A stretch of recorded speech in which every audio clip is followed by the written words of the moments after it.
Stormgate Press presents Pulp Reality 2.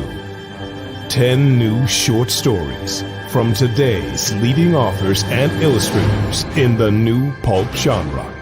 Packed with pirates, private eyes, aliens, automatons, villains, and vigilantes. High adventure, wondrous fantasy, mysterious horror, and startling science fiction await. Pick up a copy and be transported to astonishing places and travel to amazing times in the golden age pulp style. This is Pulp Reality 2. Available now on Amazon.com.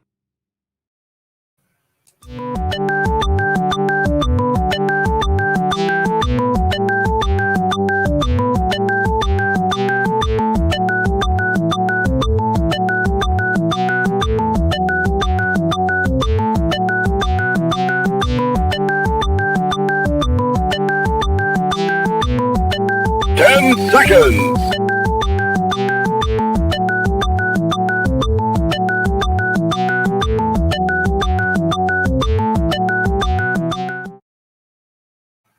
Now comes the part where we throw our heads back and laugh. Ready? Ready!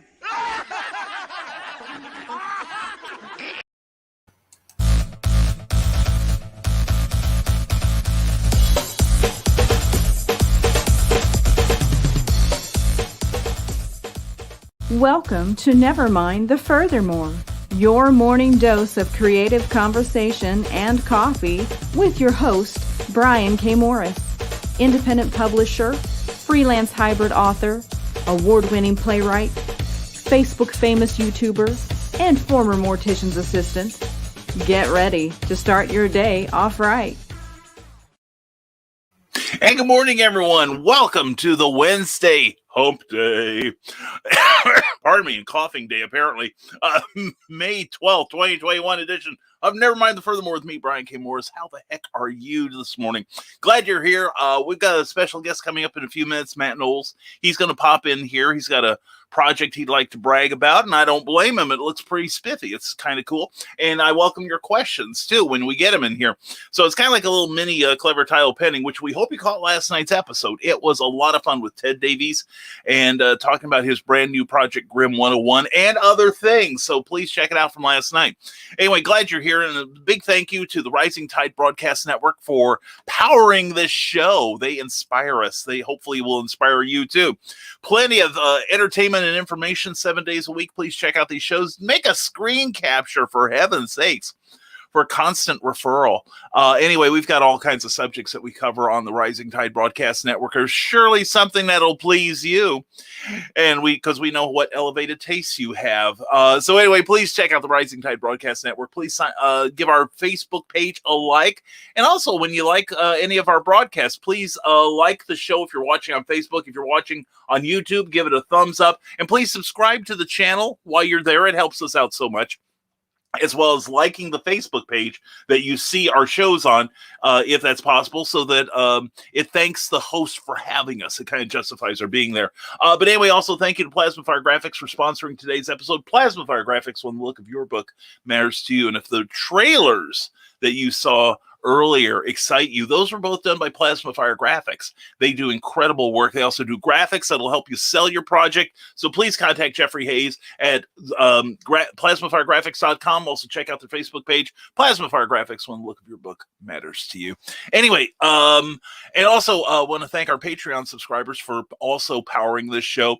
Patreon is a way you can become a patron of the artists, or artistes, if you want to get fancy. Many of the people you see on this list also have their own Patreon pages.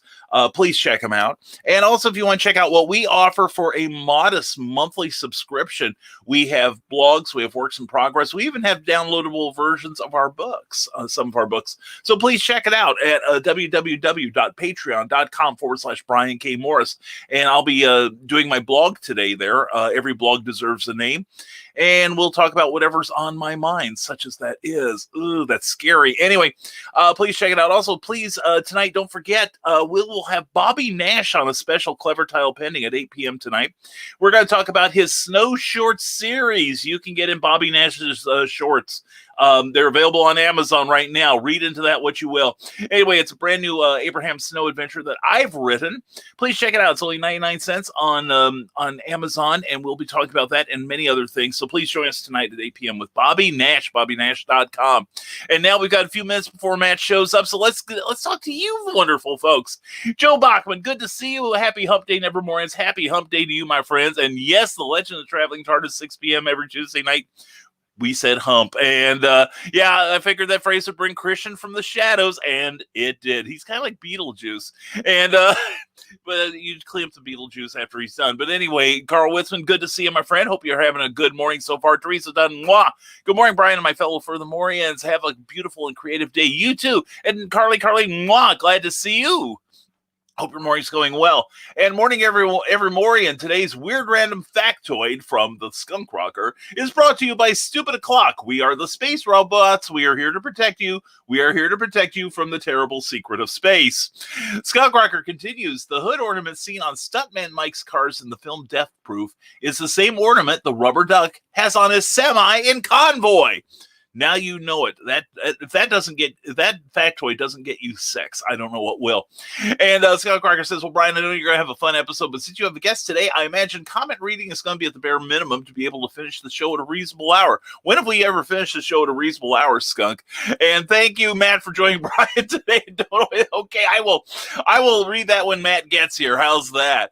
And let's see here. Oh, we got more stuff. Anyway, we will read it anyway. Thank you, Matt, for joining Brian today. And as always, don't die, feed cookie, and tune in to Stupid O'Clock tomorrow night at 9 p.m. I might even be there. You better be. You are the star of the show with Joe Dog McKeel. That's at 9 p.m. Thursday night's effect. Tomorrow's going to be busy. Tomorrow is going to have TED Talks timepieces at 10 a.m. Eastern time, where he will show you his newest acquisition for his wristwatch collection. Then after that is the monthly Carl and Ted Discuss Cigars show.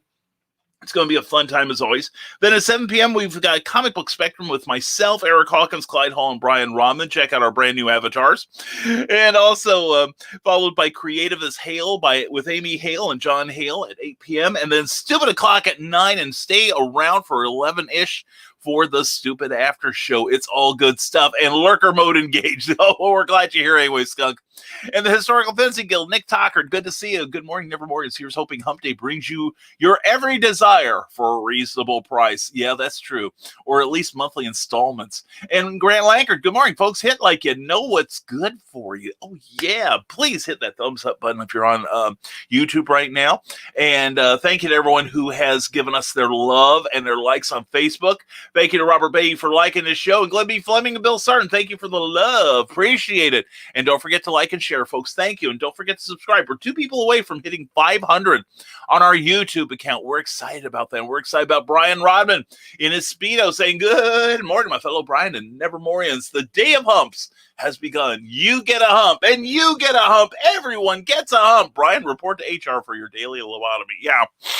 Yeah, which one of us is the Brian being called into HR? And morning, afternoon, Brian, Glenn B. Fleming, good to have you here, buddy.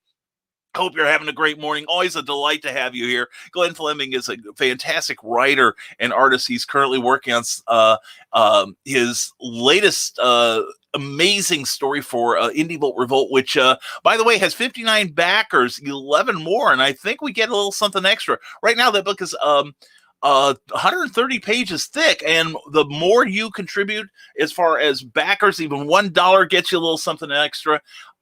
More backers, more pages in that book. It's currently at 130, which is quite the bargain.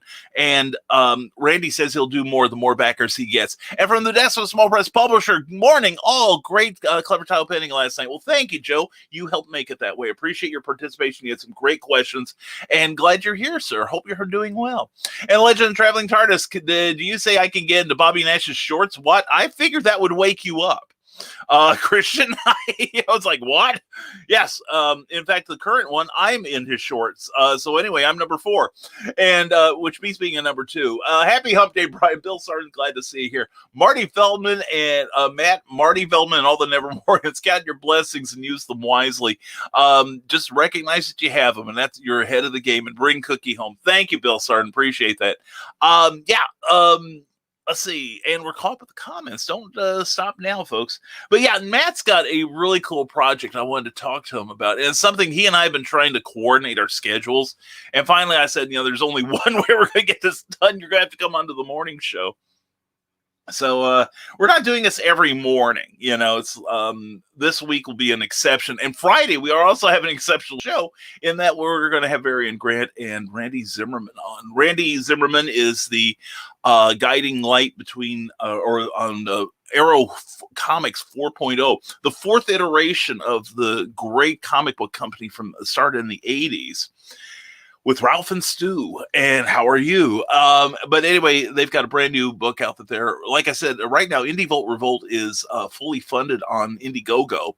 And please give it some love, because you'll see Glenn B. Fleming, Eric Hodgson, and a whole bunch of familiar names if you check that book out. It's on Indiegogo. Look for Indie Volt Revolt, and you'll find it. Also, updates. Animalize, Cindy Kep's great project, CKOEPP.com, is now at 1985. I'd love to see someone take her over 2,000. She is more than halfway towards her $3,400 goal. We want to see her get that. It's an all-ages comic book. It's anthropomorphics. It is great stuff. Roel Cruz does a beautiful job illustrating it, and Cindy did a superb job on the script. I've read it. It is good stuff. Zombo for World of Oz, Eric Hawkins, great project, or as we like to call him, Porn Sack. He likes us to call him Porn Sack now. Anyway, he was going for $1,200, and he's at $4,566, and let's get him up to 5,000. That would be great. He's got 128 backers with 13 days to go. And then last night, if you watched Clever Tile Pending, you saw Ted Davies get a couple more subscribers for $2,122 of his $1,000 goal for Grimm 101. Check out the videos you see on those various projects. It'll give you a good inkling on what's going on with the book. But yeah, definitely check out Clever Title Pending from last night with Ted, one of our own. And also check out Clever Title Pending tonight when we're talking to Bobby Nash about Abraham Snow. If you like crime fiction, adventure fiction, this is the story for you. It was quite an honor to be asked to contribute. And there are other people that I know that will be contributing stories too, like Charles F. Milhouse and John Hartness of Falstaff Press. So there's a lot of good stuff. There's a lot of good stuff out there. And right now April's a bad time. April and May are bad times because a lot of people do their crowdfunding in April before everyone heads off for vacation in the summer. And right now we still have somewhat of a captive audience due to the My Sharona Miley Cyrus Peter pandemic. Grant Lankert says, I'm loving all the positive feedback I'm getting for Beowulf, but I think it's going to give me a heart attack. Wonder if other independent comic or bookmakers can relate. That'd be something. Let's ask Matt when he gets here. I just know that the crowdfunding process itself is kind of an emotional roller coaster. And then once it's done, there's this great sense of relief that's replaced by a panic when you know that you've got to now mail all this stuff out and finish up all your obligations to your patrons. So, yeah, I dig it. Yeah, I get that.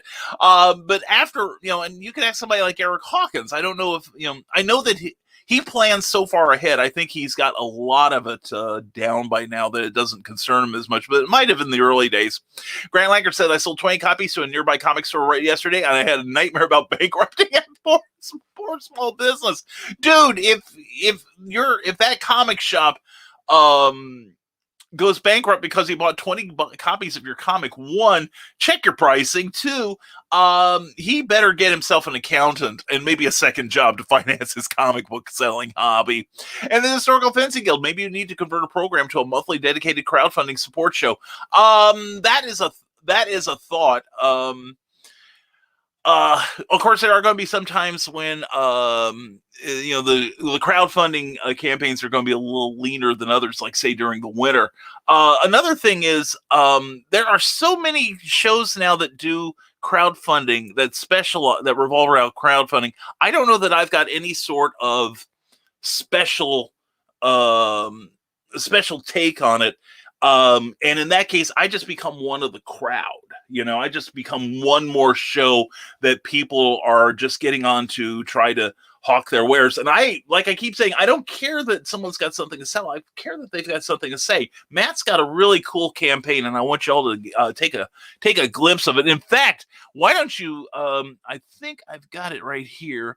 There is the tiny URL to his to Matt's campaign. So take a look at that. He's got something really unique in that it's kind of multimedia. He's tying it into music on this one. We're going to ask him about that, where he came up with that. But anyway, back to your comment, Nick. It's a thought. I am thinking of another show, but it's going to be something I can basically film it in one day, I'm thinking, and have possibly a week's worth of content. But we'll have more on that once I get it hammered out. John B. Pica, hey there, friends and foes. Happy New Comics Day. John, I am already tingly at the thought of going out and exploring my comic shop's offerings today. Wednesday is when the comics come in most comic shops, so please support your local comic shop. And to that one out there that is perilously in with the fragile finances that Grant Lankard has just imperiled, please buy all those 20 copies of Beowulf and bring that man back to his feet. So anyway, Carl Witzman puts on his cheerleader suit and his red wig and goes, "Go Grant, go Grant, good man, good man." And Legend Traveling TARDIS, "Arise, Hump Day Morris Monster, arise! Raise the power strip of ego as we put in the Valley of the Shameless Plugs into that strip." Speaking of power strip, I've placed Stark Mistress on cartons of milk. Yeah, we're gonna be reaching out to her soon. Make sure she's okay. Anyway, there is that URL there. And Amy Hale, mwah, good morning to you, darling. Hope you all is well. Good to see you, sweetie. Also check out Neuroses, brand new book by Amy Hale, just dropped on Amazon. You got to get that thing. It looks so good. I've started reading it.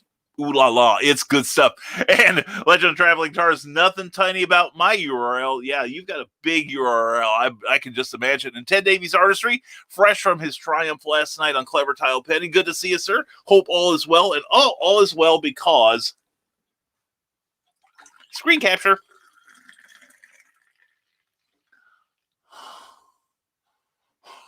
Thank you, honey. Welcome. Tim Hortons. Yes. Oh, all is right. It don't get no better than this. That's right. Yeah, we used to do a monthly flea market when we sold back issues, and there was this one guy that every 10 or 20 minutes would just yell at the top of his lungs, "It don't get no better than this." And after a while, it's like, yeah, it's cute. That's cute. Then about the 14th time that day, it's like, would you just shut the hell up? I'm about to come over here and close your mouth with my foot. Anyway, you don't want to do that to Ted because he had a lot of great things to say last night on Clever Tile Penning. Hope you check that out. And Brian, thank you for the interview. Had a great time, bro. Hey, I had a good time too. It's always a good time. And we are going to be having a great time this coming Tuesday too, when we have Cindy Kep on as our special guest on Clever Tile Penning. So it's going to be a lot of fun. And holy cow, are you caught up on the chats? Legend of Traveling TARDIS, yes. I think everyone's waiting for Matt Knowles to show up. And if not, just, please just keep the comments coming.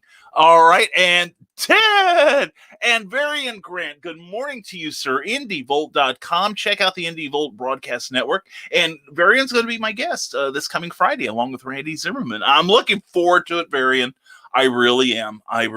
And in lieu of getting you on the nighttime show, because I know you do a Tuesday night show, man, but we could talk about that too sometime. I would love to get you on here because you've got a lot to say.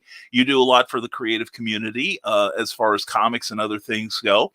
And I'm loving some of the new broadcasting you're doing. I love the show you did on, what was it, Sunday? The one where you guys examined various issues. I thought IndieVolt issues, that was it. I enjoyed that show immensely, and I think more like that needs to be done. Carl Westman says, wait until tomorrow's cigar show with Ted and Carl and special guests, and she's a woman. Is she now? Oh, and it's probably improper. Are you now, or have you ever been? Anyway, and we were on good behavior about both plugging and patience. Nick, you know the venue here. You know what this show is like. Don't wait on us. Seriously. Be yourselves. And if we have to, just do comments on the screen, we'll just do comments on the screen. And Indie Vault Special Issues is a fun show, says Joe D. McPhee from the Desk of Small Press Publisher. Please subscribe to that YouTube channel, too. We got to get this guy over 100. He deserves it more than you deserve.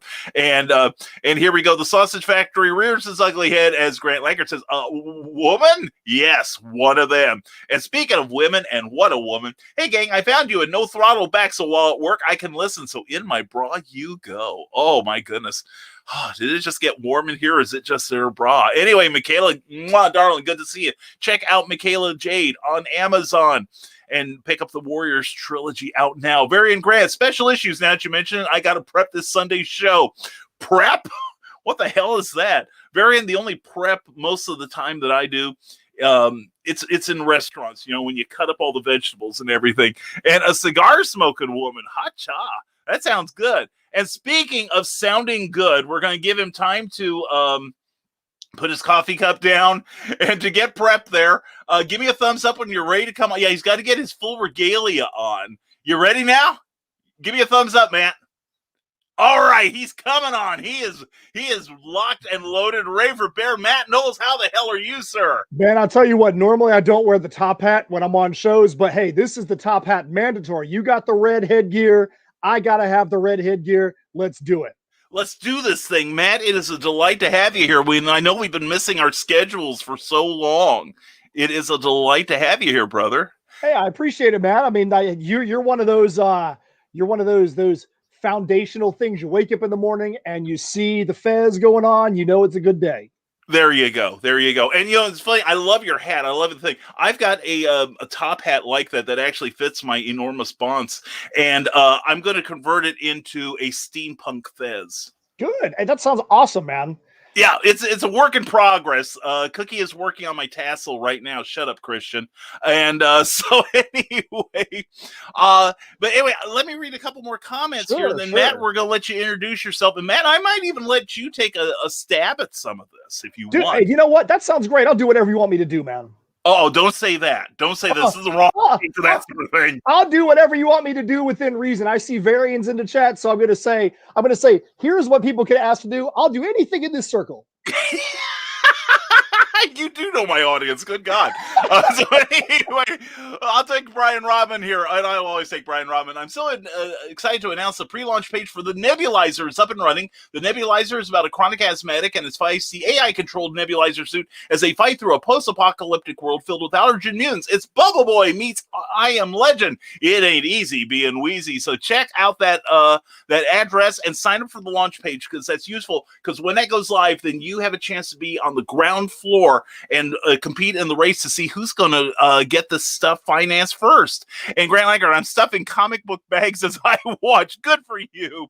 And from this one, Small Press Publisher Varian, we need to get BKM on Pitches Be Crazy. We need another heavyweight pitch fight for the show. That is a fun show. I love that. I love that show. I love what Varian's doing. I'm actually gonna be on Pitches Be Crazy this week, and I hope they don't put me up against somebody like you because I'd be like, "Daggone, man, come on, man." Yeah, it's going to be one of those things where I'm either like, depending on my mood, I would be either just run that video, just run the thing again so that I can, just watch it again, because I'm kind of in one of those mellow moods. Or it's like, it's been 2 seconds. I'm not so, so the blade comes down. So it's going to be fun. So anyway, okay, we'll let you read this one, man. Here we go. Coming across your screen now. Into the valley of cleavage of Michaela Jade's happy fun bags of love and tranquility.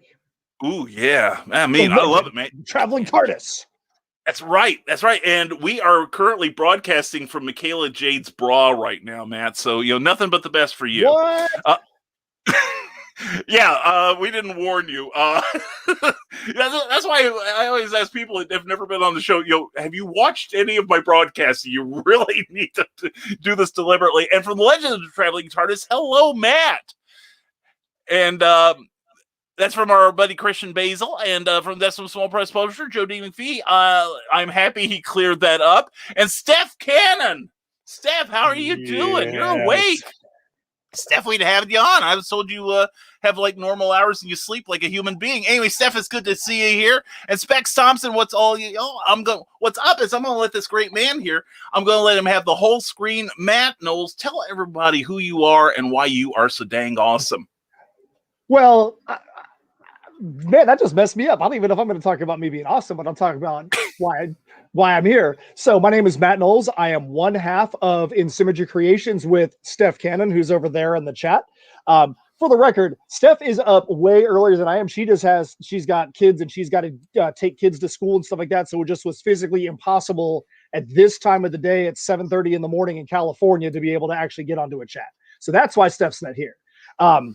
So anyways, I am one half of Insymmetry Creations. Our two main titles are the two that are back here behind me. You've got Heirs of Isildur over here, which is our steampunk time travel, sci-fi fantasy kind of story. And then Tales from Nocturnia is our medieval story. We have a campaign going on right now on Kickstarter. We have just about 4 days left.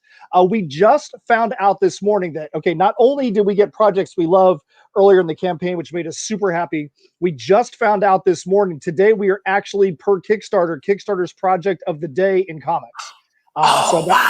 So that made us super, super stoked because, you know, you just, whenever you get any kind of accolade or recognition, especially by someone like that, I mean, you're talking about the head of comics at Kickstarter, informed us like probably about 30 minutes ago that was the case. That's just, it's fun to know that people are taking note of your project. So what is our project?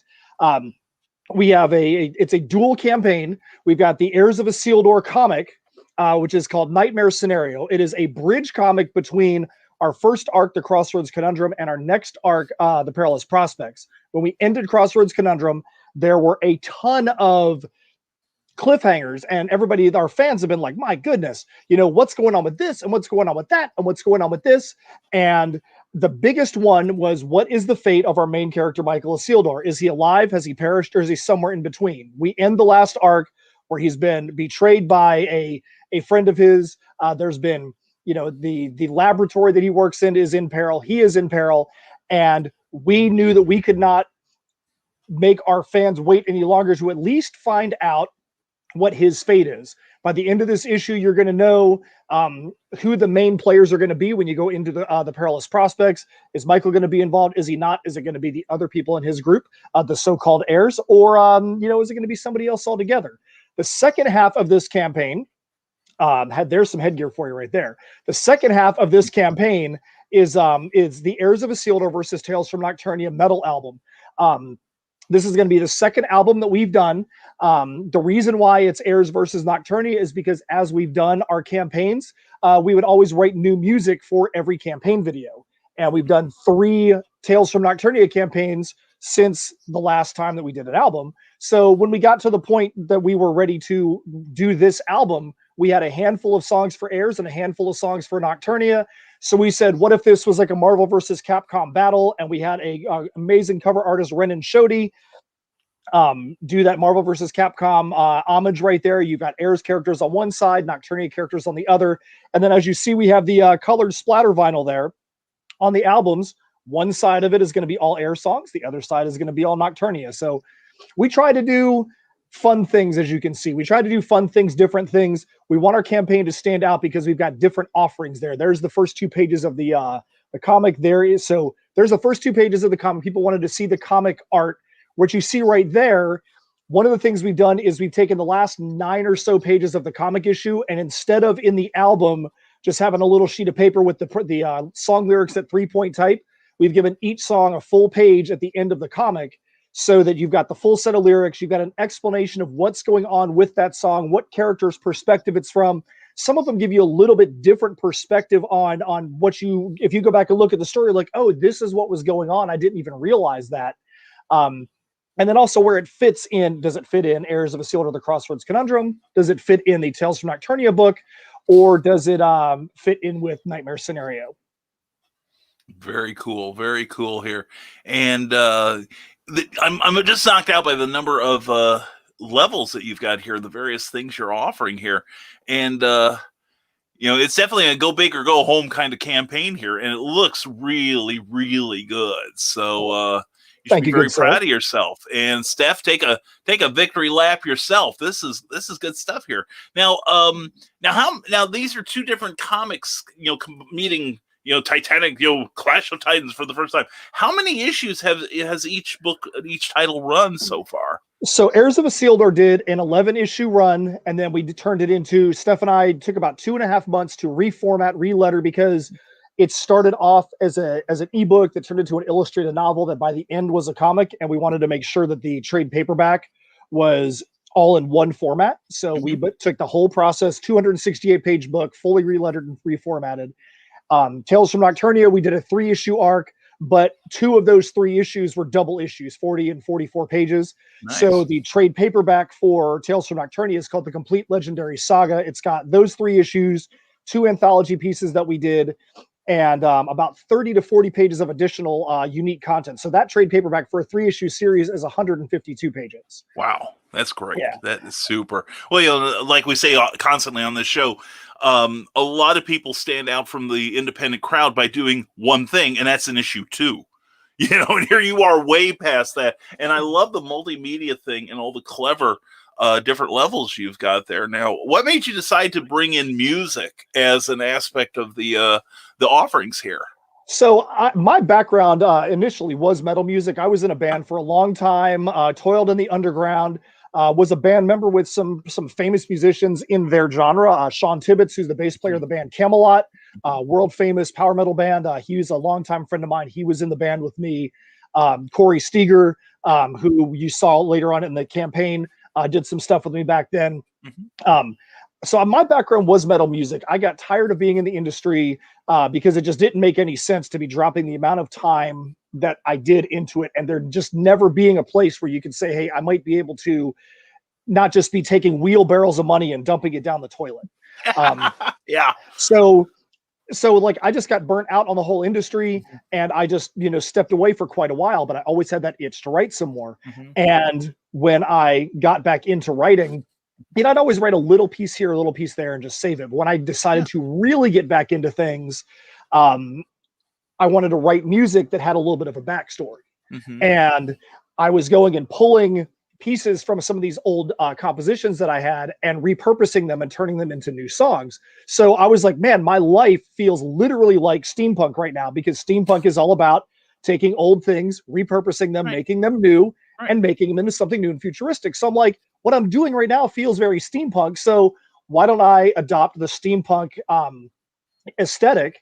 And the backstory became more steampunk. And then a couple of songs turned into a short story, and a full album turned into a full arc. And the next thing you know, it was, I want to release these things as individual issues instead of just a ebook. And next thing you know, here we are today talking. I think it's probably like 15, 16 releases later. The reason I say this is because we had the 11 issues for Heirs, but then we went back and redid issues 1 and 2 and put them out again.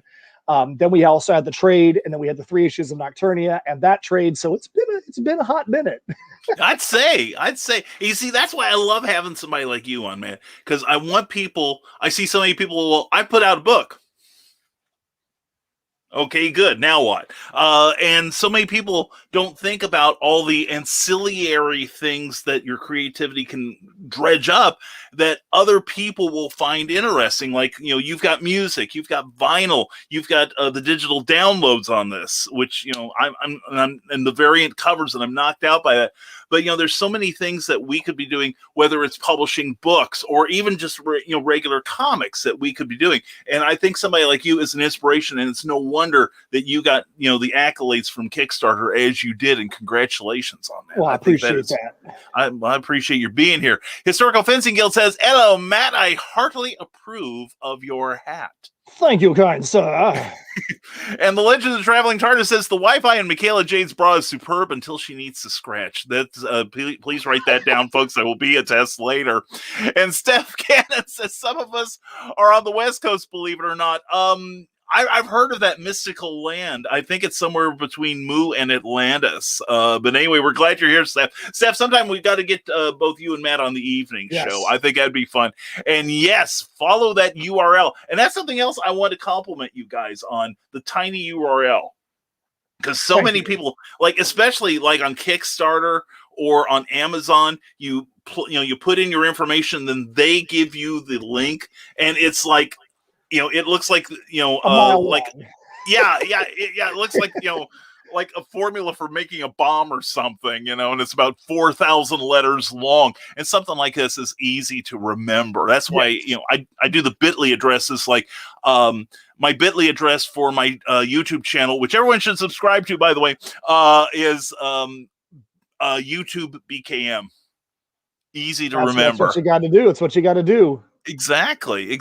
Make it easy on the consumer. And Christian Basil at 12 p.m. today, we're premiering the classic episode of The Legend of Traveling TARDIS's interview with sound engineer and musician Big Finish Benji Clifford on the YouTube channel. We needs viewing hours. Come watch.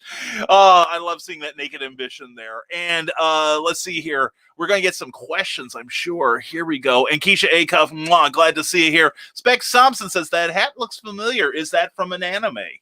Actually, it's not. Like I said, I've got like right over here, just off camera, I've got a whole rack of top hats. I've got 9 different ones over here right now. When Steph and I go to do shows, that's what we always dress in, some form of steampunk. It's our version of it.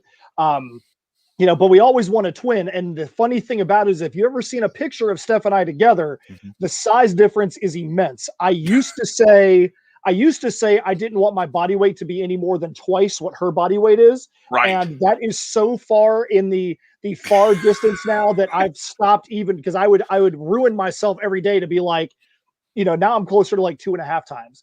But she and I try to do whatever we can to twin when we go to shows. We're like, we just feel like it looks cool if we can go into the shows and look like we're part of a team. But we're not just like, let's just wear our Heirs of Isildur shirts. We're like, let's go get the most horrific 1970s looking couch print shirts and use them, and then make those things into steampunk as well. So we'll put our own little spin on it. I've actually got all the steampunk stuff here because we've got we've got a closet back here of all of our quote unquote costumes and whatnot. So if Steph is going to be traveling this way, I'm like, hey, we got a 3-day show coming up. I've come up with this combination. What do you think? So I'll actually be like the fashion coordinator, which is funny. We have a couple things that are backwards you wouldn't expect. Like Steph is the one that suggested doing vinyl. Even as a musician, I was like, it didn't even cross my mind. She's like, I'd really like to consider doing vinyl. And my first thought was, this is going to be far too expensive. I can't even believe that this is being suggested. And I was a little hesitant at first because I'm like, this is going to cost too much. But then looking into it, the vinyl world has got the same thing going on right now as the print world, where there's places that specialize in short runs. Oh, there are places that specialize in short runs. They're not cheap at all. Don't get me wrong. That's why records cost what they do. Sure. But one of the things that people don't realize is it's not like getting a shirt and getting a silk screen. And hey, if you get the shirt and I get the shirt, they're going to look exactly the same. Right. Records, especially the splatter vinyl and whatnot, are a manual process. They have these little discs that look like donuts that come out. A person literally grabs it, puts it in what looks like a bowl of Fruity Pebbles, and mashes all the little color flakes around. Then they put it on the press and press the record. So we've got 2 variations. We've got our Portal variant, which is the red, blue, black, and the Dragon's Lair variant, which is the green and orange. So even if we all got the exact same, hey, we're going to go get the Dragon's Lair variant, every one of them is going to have a little nuance different than the next. So your record could in turn look completely different than mine because it's all that manual process. So that's actually kind of neat, especially being in a collector's market, that you could get something that has that little bit of uniqueness that's going to be different than your buddies. Oh, that's neat. That's fascinating. See, I learned stuff on here too. That is great to know. Steph Cannon says, I did a victory lap of 5 miles this morning during my morning run. I went from the bathroom to the coffee pot to here. I think I'm doing okay. And Ryan Permisson, thank you for sharing this. And good morning, Nevermorians. How are you? Check out the latest episode of the podcast, Talking Movies, on Anchor FM, the Nerdcast episode 98, because 97 wasn't enough. And I hear you, says Specs Thompson. And subscribe to the channel today for it's Nerd Culture channel for more great nerdy content. And Specs Thompson has a question here. How often do you drop a new issue? Hey, that's a good question. It is. So, let me give you a quick bit of background to answer that question. So we did 10 issues of HEIRS prior to crowdfunding. Did the first album prior to crowdfunding. Mm-hmm. So when it was releasing issues on our own, we were trying to do it the same way you would if you were going to get an issue from a smaller publisher at your local comic shop. So we were trying to get something out every 2 months. Right. That is not feasible when you're in the Kickstarter world. We've been kickstarting stuff since Tales from Nocturnia 1, Tales from Nocturnia 1, 2, 3 in the trade, HEIRS 11 in the trade, and then this project have all been kickstarted. This is our 5th one. Mm-hmm. And for Kickstarter, it's just physically impossible to do that, one, because the timing doesn't work. You have to have pre-campaign stuff during the campaign, post-campaign, fulfillment, getting everything ordered. So we try to run a new campaign every 4 months, 5 months or so, but it also matters what's going on out there in the world. I mean, last year we had no intention of running 2 different Tales from Nocturnia campaigns and the trade, but the pandemic kind of forced our hand to go that direction. Mm-hmm. And to be honest, I mean, you can see I'm a guy that's got some energy. Steph and I, when we get on a podcast together, we've got energy. I feel lethargic compared to you, so yeah, I understand. It's a long, hard grind if you're out there promoting. Your body can only take so much. You physically, it's like running a race. You have to have that recovery time, and your fans do too, because your fans are not going to be able to go out there and support a Kickstarter at the kind of levels that we want to be at every other month. They need to have a little bit, their wallet needs a little bit of a break. Yeah. And also, I mentioned a lot of people, I talk to people that follow Kickstarter religiously for new material, and there is a certain amount of burnout that can happen, and sometimes some people are perceived as just using it as, Kickstarter, you're just milking the cash cow. Whereas, somebody like you with a deliberate campaign, and I assume if you've gotten this far, you've got this fulfillment thing down, which is good to hear, because, we all hear the horror stories about people that raise a certain amount of money and then you don't get your product for, like X number of, months / years / ever. So, kudos to you for that. And it sounds very deliberate. And I approve of that, because we keep saying around here that, the old thing that Zig Ziglar used to say, that if you fail to plan, then you plan to fail. Completely agree with you on that. We have either been early or on time fulfilling every campaign. This campaign, we had to make sure there's a whole section at the bottom of the campaign that talks about how we've got 2 different delivery dates for this campaign. Okay. Because the comics and all of the smaller items are going to come in a typical time frame. Right. Vinyl, because of where it is, vinyl is an incredible collector's market right now. I didn't realize it was as huge as it was until I looked into it, and there's very few printing factories for them. Mm-hmm. So the vinyls are going to take like 3 to 4 months to press, and people in that world just know that. So we didn't want the people that are just getting comics to have to wait for somebody else to get a vinyl that they're not even getting. So we have our intention is to hope that end of July, beginning of August, we'll get everything that is print media, and even the CD copies of the album will hopefully be out then as well. And then later on in the fall is when we'll get the records out. And we wanted to make sure it was deliberate, so people didn't think that we're just like, it's been 5 months, where's my record? Well, we're waiting to get it. We can't order it any faster than the printing press can get it. Did you see the videos of how these things are made? I can't make them in my garage. There's a gigantic factory to make these things. That's right. Yeah. We got professionals needing those little, flakes of color. So, I totally get that. And I think it's cool that you are warning people in advance, because I think a lot of people just think, well, the campaign ends, you get your money 2 minutes later, and then everything's in a Gemini mailer and out the next morning. It doesn't work like that, people. Well, and for Steph and I too, with me being in Florida and her being in California, we always will sign all the issues. So we have to make sure that we deliberately plan so that we can be in the same place at the same time, so that we can go through the comic signing, man, my brain just extravaganza experience. Yes, there you go. I'm here for you. I'm here for you, Matt. Thank you, sir. Yeah, I won't let you fall. And Brian Rodman, who has several very well-funded campaigns of his own, says that sounds amazing, Matt. I love when creators add music to their books. It really brings the reader into the world. I just backed it and got caught up on the series. Rock on, brother. And I really, really appreciate that, Brian Rodman. And yeah, if you're somebody, as you had said earlier, we have a lot of tiers out there. We know we do have a lot of tiers, but one of the things that we believe in is we want to make sure that if somebody is new and they want to go up to the campaign, they're not going to have to do some, mathematical theory to figure out, if I want to get really caught up and get everything, what do I need to do? What do I need to add on? Mm-hmm. So even though we've got tons of tiers, it's, we have some that are called the Let's Get Medieval, and there's a Let's Get Medieval version of it. So it's like, hey, you want to get something from our medieval series? Here's how to just jump into the medieval series. Here's how to get everything we've ever done and the trading cards and all that. Here's how to really get every piece of the medieval. We've got Let's Get Steamy and a different tiers of that. I want to get everything that's the steampunk stuff. I want to get a shirt. I want to get all these different things. And then we've got completionist tiers for people that want every cover we've ever done.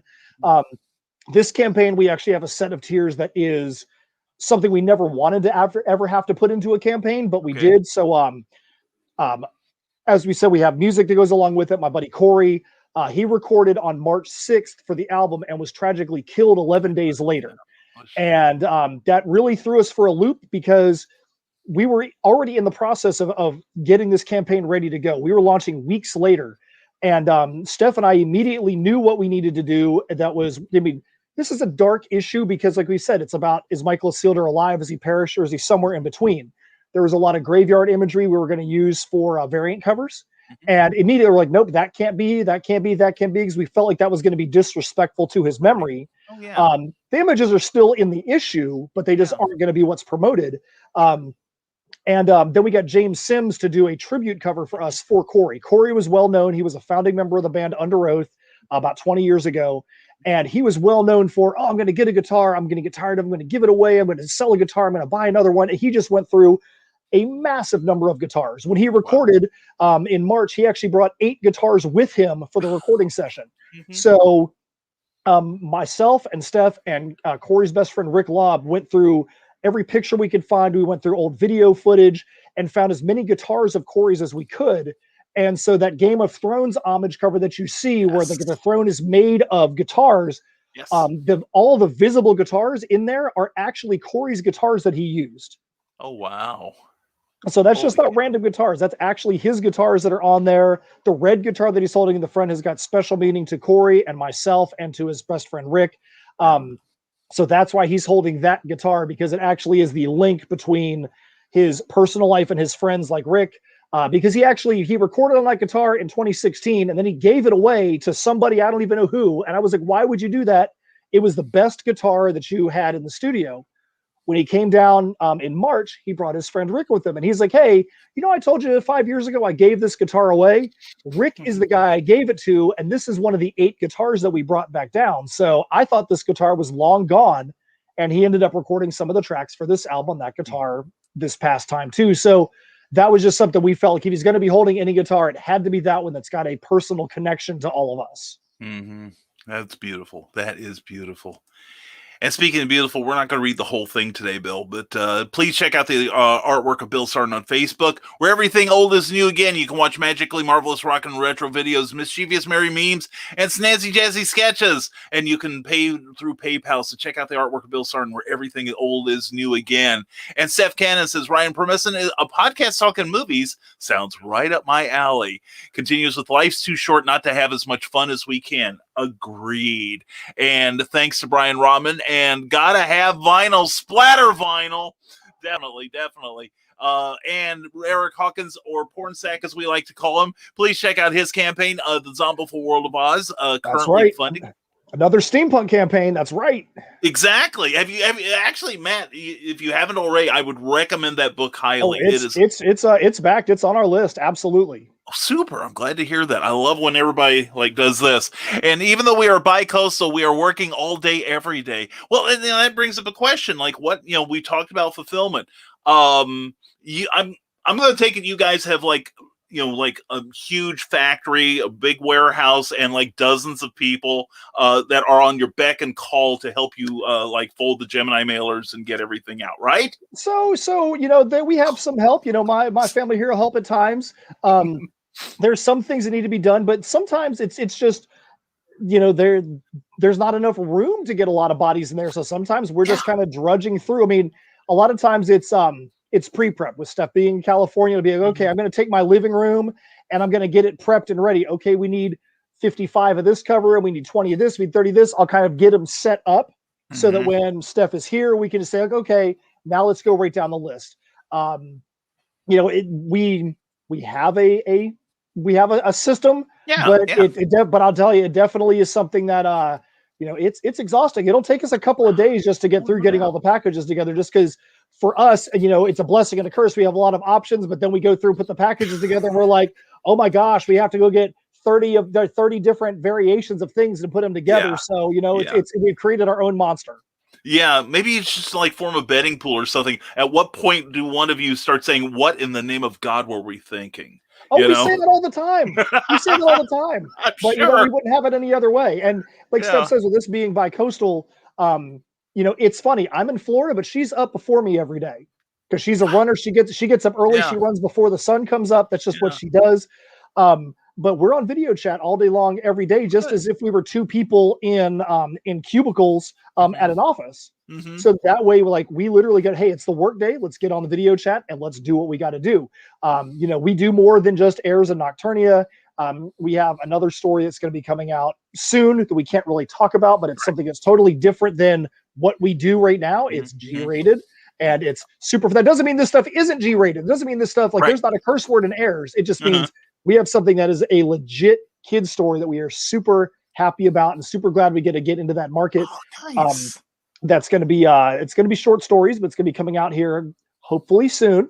And hopefully by the end of the summer, we're actually going to be able to talk more about it. But it's been fun because Steph and I, as you can tell, are silly by nature. Steph will, even in the comments, she talked about how I'm the Energizer Bunny and she's the energy vampire. And I'm like, no, absolutely not. That's not true. She has got her own energy. And when it is tapped in the right way, you're like, oh my gosh, this person is a ball of fire over here. That's we have times where we just can't stop laughing. And we finally get to bring that out into a story and be like, let's see how ridiculous we can be in a story and just have fun with it. And that's what this other thing is that we're working on. Oh, that's great. And doesn't it feel like a creative palate cleanser? It does. It does. Absolutely. And I mean, with even with Heirs to Nocturnia, in Nocturnia, it's a medieval battle story. There's a lot of fantasy, World of Warcraft, Dungeons and Dragons, but there's a lot of silliness in there too. In issue 2, we had a band named Inferi that's out of Nashville. They are one of the premier tech metal bands in the world. They are very, very heavy, very intense, and they're good friends of ours. And went to see their show in May of 2019. And we were joking around with a couple of them talking about Heirs, and their bass player and their vocals like, oh, wouldn't it be cool to get killed off in a comic? Oh, this could happen and that could happen. And they just kind of rolled with it. And when they got done, Steph and I were thinking, we're like, we do have this thing that we're doing in Nocturnia too. And we're like, that might be what we need to do. So we talked with them, and then Inferi was brought in as the Inferians. We had Thomas Tenney from Marvel and Creepshow do a cover for them. And part of what it was with them was they wanted to be in the book, but we had to kill them off. So we had to bring them in a grand way, let them all get some kind of amazing kill of some beast, and then have them die in the most absurd way known to man. And so we would never like in the real world be like, oh, we got to have blood and guts and all this kind of stuff. Yeah. But to have beheadings in a way that you just look at it and you're like, you look at it, who would think you'd look at a beheading and be like, well, that's just silly. And that's true. And that's what we tried to do. That's what we tried to do. Spoiler alert. So the main man in Inferi, Malcolm, he's got this beard that is of epic proportions. Like it comes up to here, and it is just like a beard that should have its own social media account. Oh yeah. And we went the route of that we wanted to treat his beard kind of like what you'd see in the Bugs Bunny cartoons, where Mhm. somebody gets burnt to a crisp, and you see all the ashes fall, and then like you see like their eyeballs fall at the end. Yeah. We actually had him get turned into dust by a dragon, and so you see all of his stuff fall, and then the last thing's just hanging out there is his beard, and then the next panel the beard falls. And so we gotta add some silly little comedy like that into Nocturnia. But Yeah. overall, it's a dark story. There's a lot of people that perish and whatnot in there. In our kid's story, clearly not going to be what happens. It's definitely a different take on things. So we get it. People don't have to worry about being drawn in to get killed off in that story. Oh, that's funny. That is great. I love it. Glenn B. Fleming says, I've done it all now. I've actually seen a hat crazier than Brian's. Yes, that's right. Only on this show. And Comics Talk with Pops Van Zandt. Hey, yo, good to see you. Good to see you.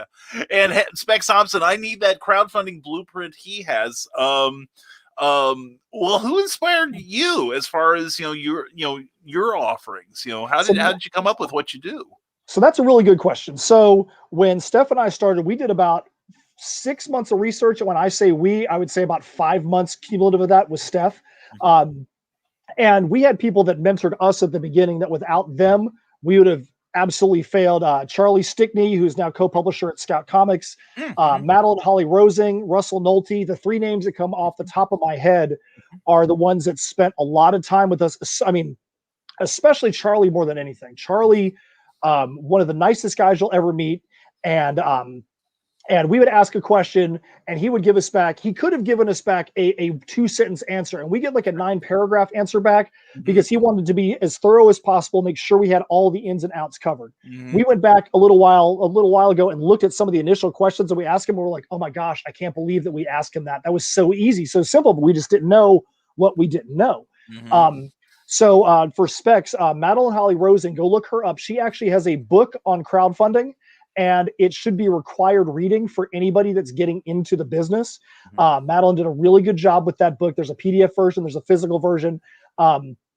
It's really, really good to get that information. Russell Nolte also has a class on it as well. But I would say that for somebody that's just getting in, before you go and launch, absolutely find people that are more experienced than it and just pick their brain. And most of the people out there are going to give you some advice because they all want to pay it forward. Everybody that got into this game didn't get in by accident. Somebody helped them to get to where they are. And just, we've had people that have talked to us. We were just on last night with a guy named Todd Zverlov, who, when he launched his campaign, it didn't start off so hot, and he was asking for information. What do I need to do to fix this campaign up? And, we gave him some information, gave him some ideas along with some other people, and he's now implemented those, and his campaign is on the right track now. Good. We love seeing that happen because it's, like for this campaign as well, we're like, oh, if we could ever get to a point where our campaign funds in the first 2 days, that's going to be awesome. Oh, I can't believe it when Pat Shand or Charlie or Madeline or Russell do a campaign, and it's like the lottery numbers at the beginning. You're just like, holy crap, these things can't stop spinning. Yeah. And we set our ask for what we hope to get in the first 2 days. We funded in 41 minutes, and we were just like, great. We were like, what just happened? We beat our first campaign in the first day. And we both kind of took a step back, and we're like, we're kind of at the spot that some of the people we looked up to then were at when we met them. So we really kind of felt like that, that we graduated up a step. Now we don't think that we're, any great spot up that ladder. Right. We're like maybe one step up, and there's still 28 steps above us. And those people that we looked up to before are now doing $30,000, $40,000 campaigns every time they snap their fingers. So they are still above us, and we still have stuff to learn from them and to improve our game. But we have to always be willing to share our knowledge with people that are in the spot we were in, because if we don't, then why should somebody support us if we're not willing to help out the next quote unquote generation?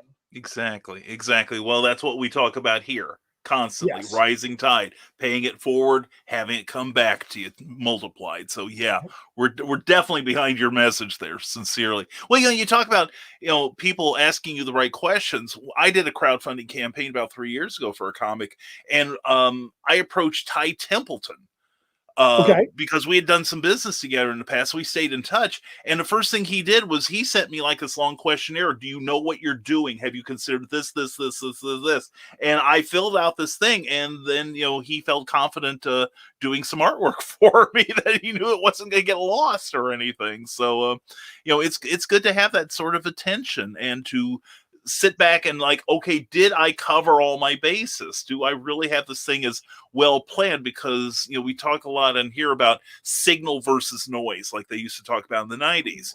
There's a lot of noise out there, but Yes. signal gets you on, the front page of Kickstarter. Yes. Signal gets you 5 figures in your Kickstarter campaign, so you pay attention to that. So I'm loving hearing all this, man. I really am. I appreciate that. Oh man! And Eric Hawkins says, "Oh, thank God! I just checked how many Kickstarters I got coming out in the next few days. Only 3." Oh yeah. And Joe D. McPhee from the Desk of Small Press Publisher. Question: do you have plans to get books in people's hands after the campaign? So you're talking about, if they're talking about other than people that have bought the books in the campaign, are you going to get it into shops, or are you going to have a store? Like, will you move to like Indiegogo, do a campaign there to get a shop going or something? We've talked about doing a one of the on-demands on Indiegogo. We do have our own shop on our website at insymmetrycreations.com. Okay, that everything will go up there as well. And we also, like I said, we do a lot of live shows. And we actually are still probably able to do, shockingly enough, I think it was 17 shows in 2020, which doesn't make a lot of sense. I think we had 7 done before the pandemic hit, but we still were able to get about 10 done. And luckily for us, luckily for me, I live in Florida. Yeah. Florida was the blueprint for the entire country of how to make cons actually come back. Yeah. The first con in the country that ever came back was Collective Con Jacksonville. And they did the blueprint of social distancing, even for the tables. Everybody had to wear 100% masks, whether you were a fan, a tabler, or a guest. Temperature checks in your car before you even got out, sanitation stations. Their panel host had backed out before the right before the con started, so they had me be their moderator. So Steph and I had a table, but then I was also doing all the interviews. One of my favorite ones was interviewing Emily Swallow, who's the armorer on Mandalorian. But you can look back and see there's pictures from the show of us being on stage. I'm on stage away from everybody doing these interviews, and I've still got a mask on with the mic up to the mask. Yeah. She's still got a mask on because we had to make sure that people saw that we weren't getting any special treatment because we were on the stage. So we try to find as many good opportunities like that. We do a lot of comic book store signings. There's a lot of great stores in the Central Florida area that we've had the privilege of being able to be invited to or be guests at. We don't market as much outside of Kickstarter to the internet world, just because it's a world that doesn't bring a lot of money at a lot of different times. Doesn't mean we don't market. Doesn't mean we don't have the ability to go talk about what we do. But if you don't have focus dates and a captive audience, a lot of times it just becomes white noise. There's so many people out there promoting. We don't want to contribute to the white noise. We want to be able to contribute online when there's a special thing that we're doing, when there's an event, when there's a crowdfunding campaign, a new piece of merch, so that way we don't contribute to the white noise for people that are out there with new products. That makes a lot of sense. That makes a lot of sense, man. Amy Hale says, sounds like a fun project. Gonna check it out. Please do. I think you're going to be amazed. I'm going to be checking it out. I think you're going to get at least one more person before the end of the day. I will tell you this. Great. He wears a fez. And Matt and I have talked to love steampunk, says Eric S. Hawkins. I'm glad to hear that. Steph and Knowles rock, dynamic duo. And the Rising Tide Broadcast Network. Tune in next week. The Traveling TARDIS will celebrate its 9th year. That's right. That little piece of metal has traveled for 9 years, which was the premiere of the Facebook page. Facebook.com. Check out all those links. Sign up, please. And I tried to pay Brian's attention, but I feel like when young comic book creators hear you're probably not going to immediately get your comic book published by Image, they tune out. Yeah. Well, that's the nice thing about the way the industry is. You don't need Image. You don't need DC or Marvel. And I think that's part of the early education as well, because and I can take the same kind of thought from in the music world. Oh, we have to be signed on a label for our band to make it. You know, we have to win the battle of the bands and be signed by the big record label. You know, just because Marvel and DC and Image are out there, that's one business model. Kickstarter has at times has been the number 3, at times has been the number 2 place distributor, quote unquote, period, for where to get comics. Right. And if you know how to tap into it, there are people that make more money off of what they're doing on Kickstarter than they would if they had that same title with a big publisher. And some people say, oh, you should do it for the love. You shouldn't be doing it for the money. Well, do you go to do your job bagging groceries at Publix because you love bagging groceries? No, you do it because you don't want to live out of the trunk of your car. You want to have a house that you can pay rent and you can, pay your power bill and your phone bill and all that kind of stuff, so you have to make your money somewhere. And if you can't make money off of comics, then you have to go make it somewhere else, which is going to take away your ability to go and make those comics. So if you like the things that, that Brian K. Morris was doing, or Eric Hawkins, or Matt and Steph at Sim, you want us to be able to make that money so that way we can continue to produce and focus on the things that we do. Exactly. Yeah, I notice that statement is always, you need to do it for the love. It's like, yes. You never hear saying, I need to do it for the love, because most of, like you said, most of us have a little bit more realistic view of the world. Plus, the thing is, a lot of people, I talk to a number of people, well, how can I get in with, fill in the name of the company? The thing is, the higher up the food chain you go, you probably think, well, I'm going to do this Squirrel Girl and G.I. Joe team up, and, prepare for the mocking laughter. The higher up the chain you go, the less control you have. Whereas what we do, we have our fingers on the button. We are the one who make the decisions, and we reap the benefits or pay the penalty if we're wrong. So yeah, there's a lot to be said for independence here. Absolutely. Steph Cannon says, Kickstarter fulfillment is a party. I travel to Florida and we just survive on coffee for a week while I stay at Matt's house. I can relate on surviving on coffee. So yeah, you're preaching to the choir here. And the Legend of Traveling TARDIS says, the beard defies the law of physics. Same thing happens with Brian's mutton chops. That's right, my man. Oh, I've always been a fan of your chops, man. Your chops are a thing of legend. I've always been a fan of your chops, man. Thank you. Yeah, I finally started carrying a comb again, and it's not for the top of my head; it's for the sides of my cheeks. So. I tell you, my goatee has gotten so long. I'll be out there because I'm also a soccer official, and there's time the wind will blow, and I'm like, man, that's just, I still can't get used to feeling like my beard going like this, in the wind. You can hang out like at an airstrip or something. What direction's the wind coming from? They'll just look at your beard. You and Brian Rodman ought to do a show together, the Battle of the Beards. This could be epic. Let's do it. Seriously, Dastardly Dingoes, talk to this man if you haven't already.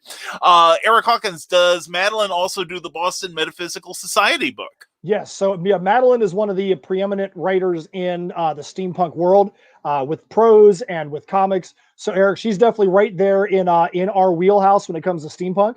Her stuff is, even though it's sci-fi, it definitely is very much in the traditional steampunk Victorian aesthetic. Our stuff is a lot more sci-fi fantasy. Think if you had Bill and Ted's or Back to the Future, but it had that sci-fi feel to it. That steampunk feel to it. So our stuff definitely takes a lot of creative liberties, and that's the way we like it. Nobody's going to tell us, if you're going to do steampunk, it's got to be 1875 to 1893, and it's got to either be the Wild West or it's got to be London. Yes, we know there's things you have to do to be able to say steampunk, but we want to have a lot more fun with it, a lot more openness, a lot more ability to bring in whatever we want. In HEIRS, we like to say it's time travel in reverse. It's not about getting in the time machine and going out to different lands and whatnot. It's about a guy that his whole town that he lives in and his whole life mantra is making sure time works exactly as it should. He wants time to not waver by even a fraction of a second. He lets his curious nature get a hold of him. He sees something that he feels like experimenting with. He pieces it together, and it opens up time portals to start bringing people from other eras to him. So he lives in this puritanical village that doesn't want anything to operate outside of the norm. They will make sure they get rid of things that operate outside the norm. And now he's got a girl with blue and purple hair from the future, a medieval king, all these different things that are coming in. So that's what our take is. And that's allowed us to be able to do things like, the girl from the future comes in and brings a cell phone with her. You never see that in steampunk, because it's not in that genre. Right. But here's this girl from the future that brings in future technology. And so he's like, my mind is blown. What is this? What is this crazy clock that you have that's got numbers made of light? Yeah. Oh my gosh, I love that. I love that. And I love, when you take something that people say you can't do that and then you make it work. Absolutely. That is a joy. That is sincerely a joy. And Grant Lackert says, my Kickstarter mentor was a guy with sideburns and a fez. I wonder whatever happened to him. He's living in a van by the river. I've been trying to pay his advice forward as well. You're doing a great job, Grant. I'm really proud of you. And Steph Cannon has the theme to our shows, a rising tide raises all ships. Thank you, Steph. Appreciate that. Specs Thompson says that title thing you told me about helped me out a lot so far. What he means by that is, when he launched, he had it launched for his comic book, and it was the comic book number 3. Mm-hmm. And I asked him, I said, do you have 1 and 2 available? And he said, I do. I said, I strongly advise that in your title, you have your comic book title 1 through 3. Yes. Because if people don't see that they have the ability to be able to get in at the ground floor on your title, they might just pass it by. If it says 1 through 3, they know that the most recent and the new thing is that 3, but it lets them know right off the bat, I see this, it's cool. I can jump in right here, get the entire story, and I'm good to go. That's the Brian Pulido thing. Mm-hmm. Brian Pulido, every issue he puts out is number 1. I'm not saying I agree with how he does it, but I mean, hey, I can't dispute a guy that prints up, $250,000 every time he does a campaign. But it'll be like, La Muerta number 1, and then you look down at the thing, you're like, the 7th issue of La Muerta. You're like, how is this number 1? But he knows that. When people see that, they see I can get in on the ground floor. There's a way for me to get in on the ground floor. And I'm glad to see for Specs that that's actually helped him out on his campaign. Good.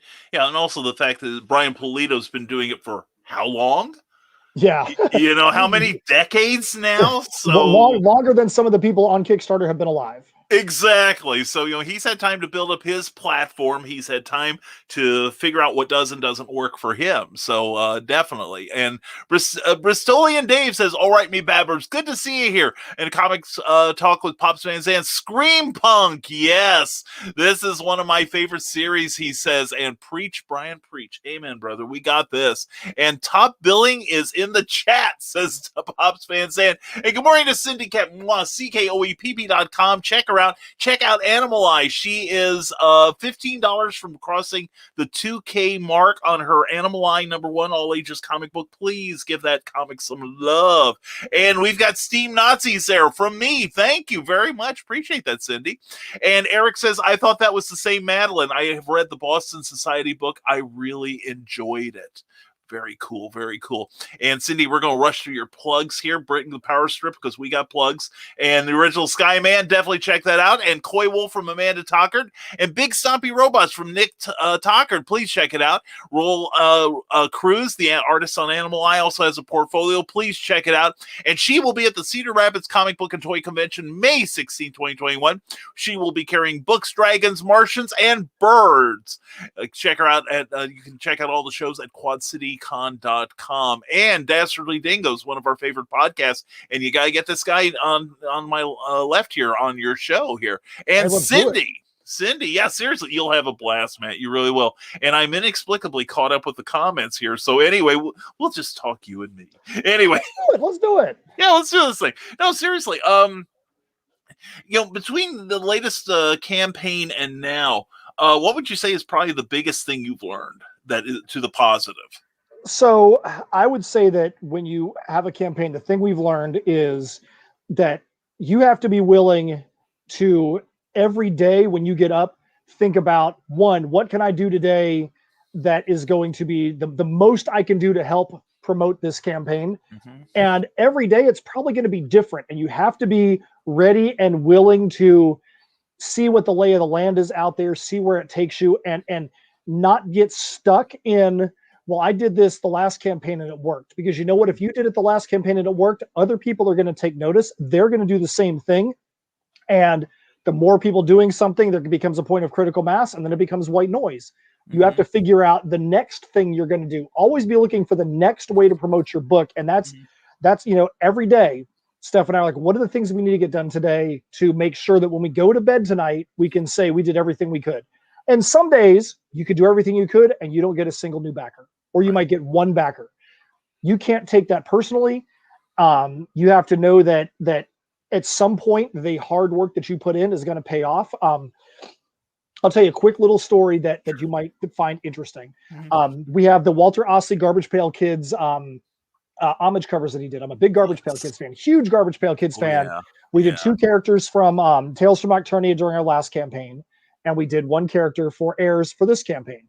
And, you know, there are certain people that really are collectors of that. So we've had to put that into some Garbage Pail Kid forums, talked with Garbage Pail Kid collectors to let them know, hey, we have this, we did some trading cards for it. And, you know, because of backer confidentiality, I'm not going to name any names. Sure. But last week, we had a guy message us, and I'm like, Steph, I'm like, look at this name right here. I'm like, do you see who this is? I'm like, we got to find out if this is real. And we actually had an A-list celebrity that backed our campaign. And they were like, I collect anything Atom Bomb. I've done it for years. I saw your campaign because you shared it on a Garbage Pail Kids board, and I've got to get your stuff. And we're like, this is crazy. We're like,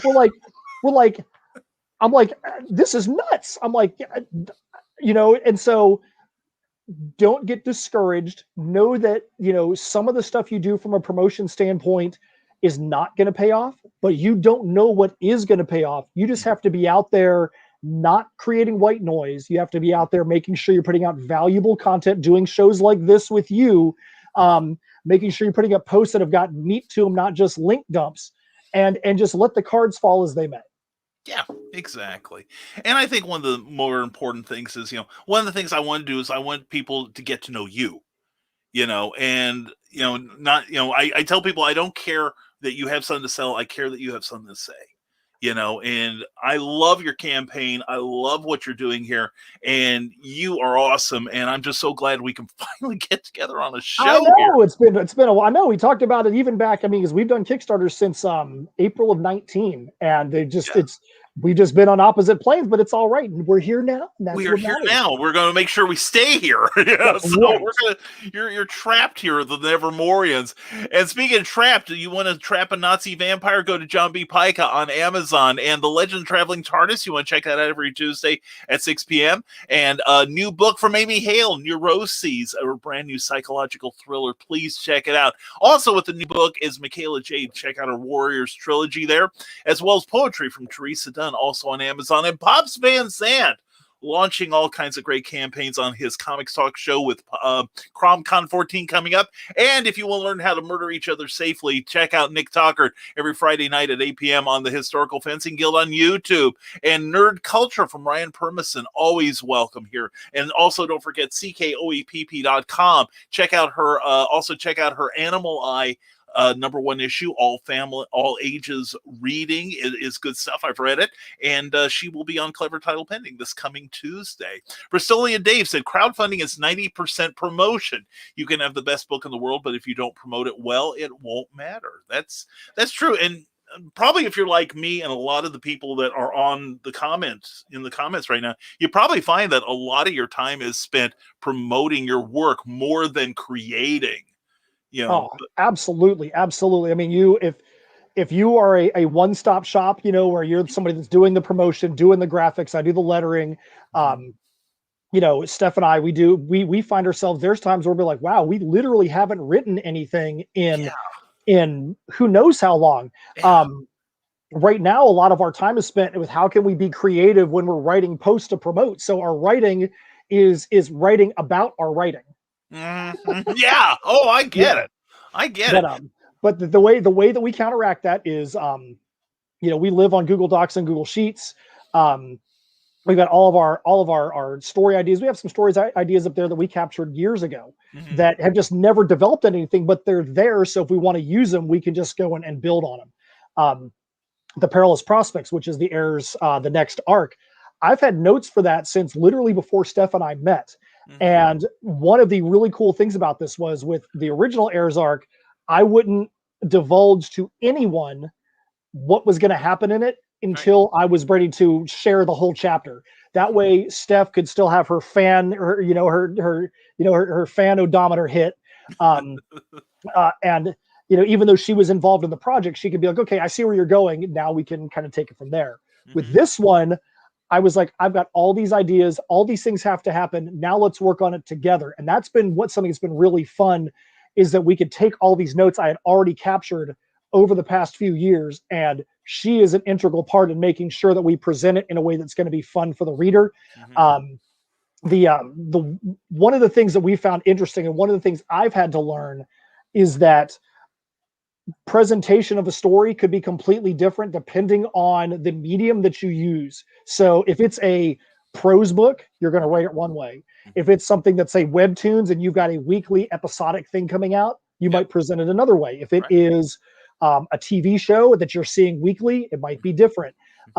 Like Spec said, how often are you putting out comics? If you're putting out a Kickstarter comic 3-4 months at a time, you can't have these gigantic gaps between seeing characters. You can't be like, oh, well, this issue is going to be about character A, and this issue is going to be about character B, and this one's going to be about C, and then the fourth issue is where A, B, and C are going to actually be all in the same issue. The time frame is not such to be able to do that. So that has been the biggest thing for Steph and I with the Perilous Prospects, is making sure that we take these compelling story arcs that we have and say, how is this going to be best presented in a comic book that's going to be crowdfunded and released on this schedule? And it's been a really neat exercise. She and I have had to go through a very intellectual, cerebral exercise to put this together, going, if Brian K. Morris is going to read this, is he going to want to read the next issue? If you put this in here, are we going to have to push this to the issue later? Right. And so it's been really fun approaching it in that fashion. Yeah. Well, there is a certain amount, in any form of creativity where, it's fun. Yeah, it's creative. Yeah, all these ideas are pouring out, but there is a framework that has to be used. It's the same with music. We talk about music theory. You have to know that. You have to know how to play your instrument, which is not just, I'm going to play guitar and just run my, one hand is going to be strumming as hard as it can. The other one's just going to be running up and down the fretboard. Where the notes are. You got to go find them. And same with plotting, in that there is a certain mechanics that have to be applied in order to create a compelling story that draws you in. That's where the creativity comes in, but also keeps you there, because you're not you're not introducing a character that you'll never see again, but somehow they're vital to the entire process.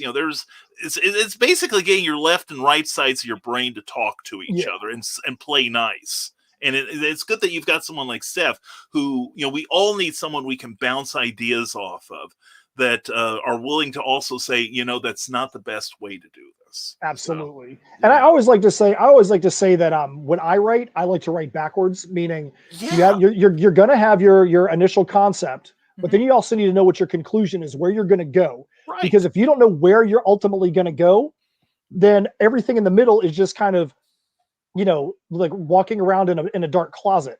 You have to know where you're going, so that way when you're putting plot points in, you say, hey, I need to get to this plot point. So then you can build backwards and say, I'm going to kind of, have a little taste of it here, and then, expose it here, and then really build it up here, and then get to that end, reveal. Right. And if you do that, if you know where you're going, it makes all those parts where the people can know, I trust that this guy is going somewhere. Exactly. The original Heirs arc, the first half of it was a lot of character exposition and understanding the characters. And people are like, where is this going? Is there some action that's happening? You got to issue 7 through 11, and people are like, you're a nerd. You're crazy.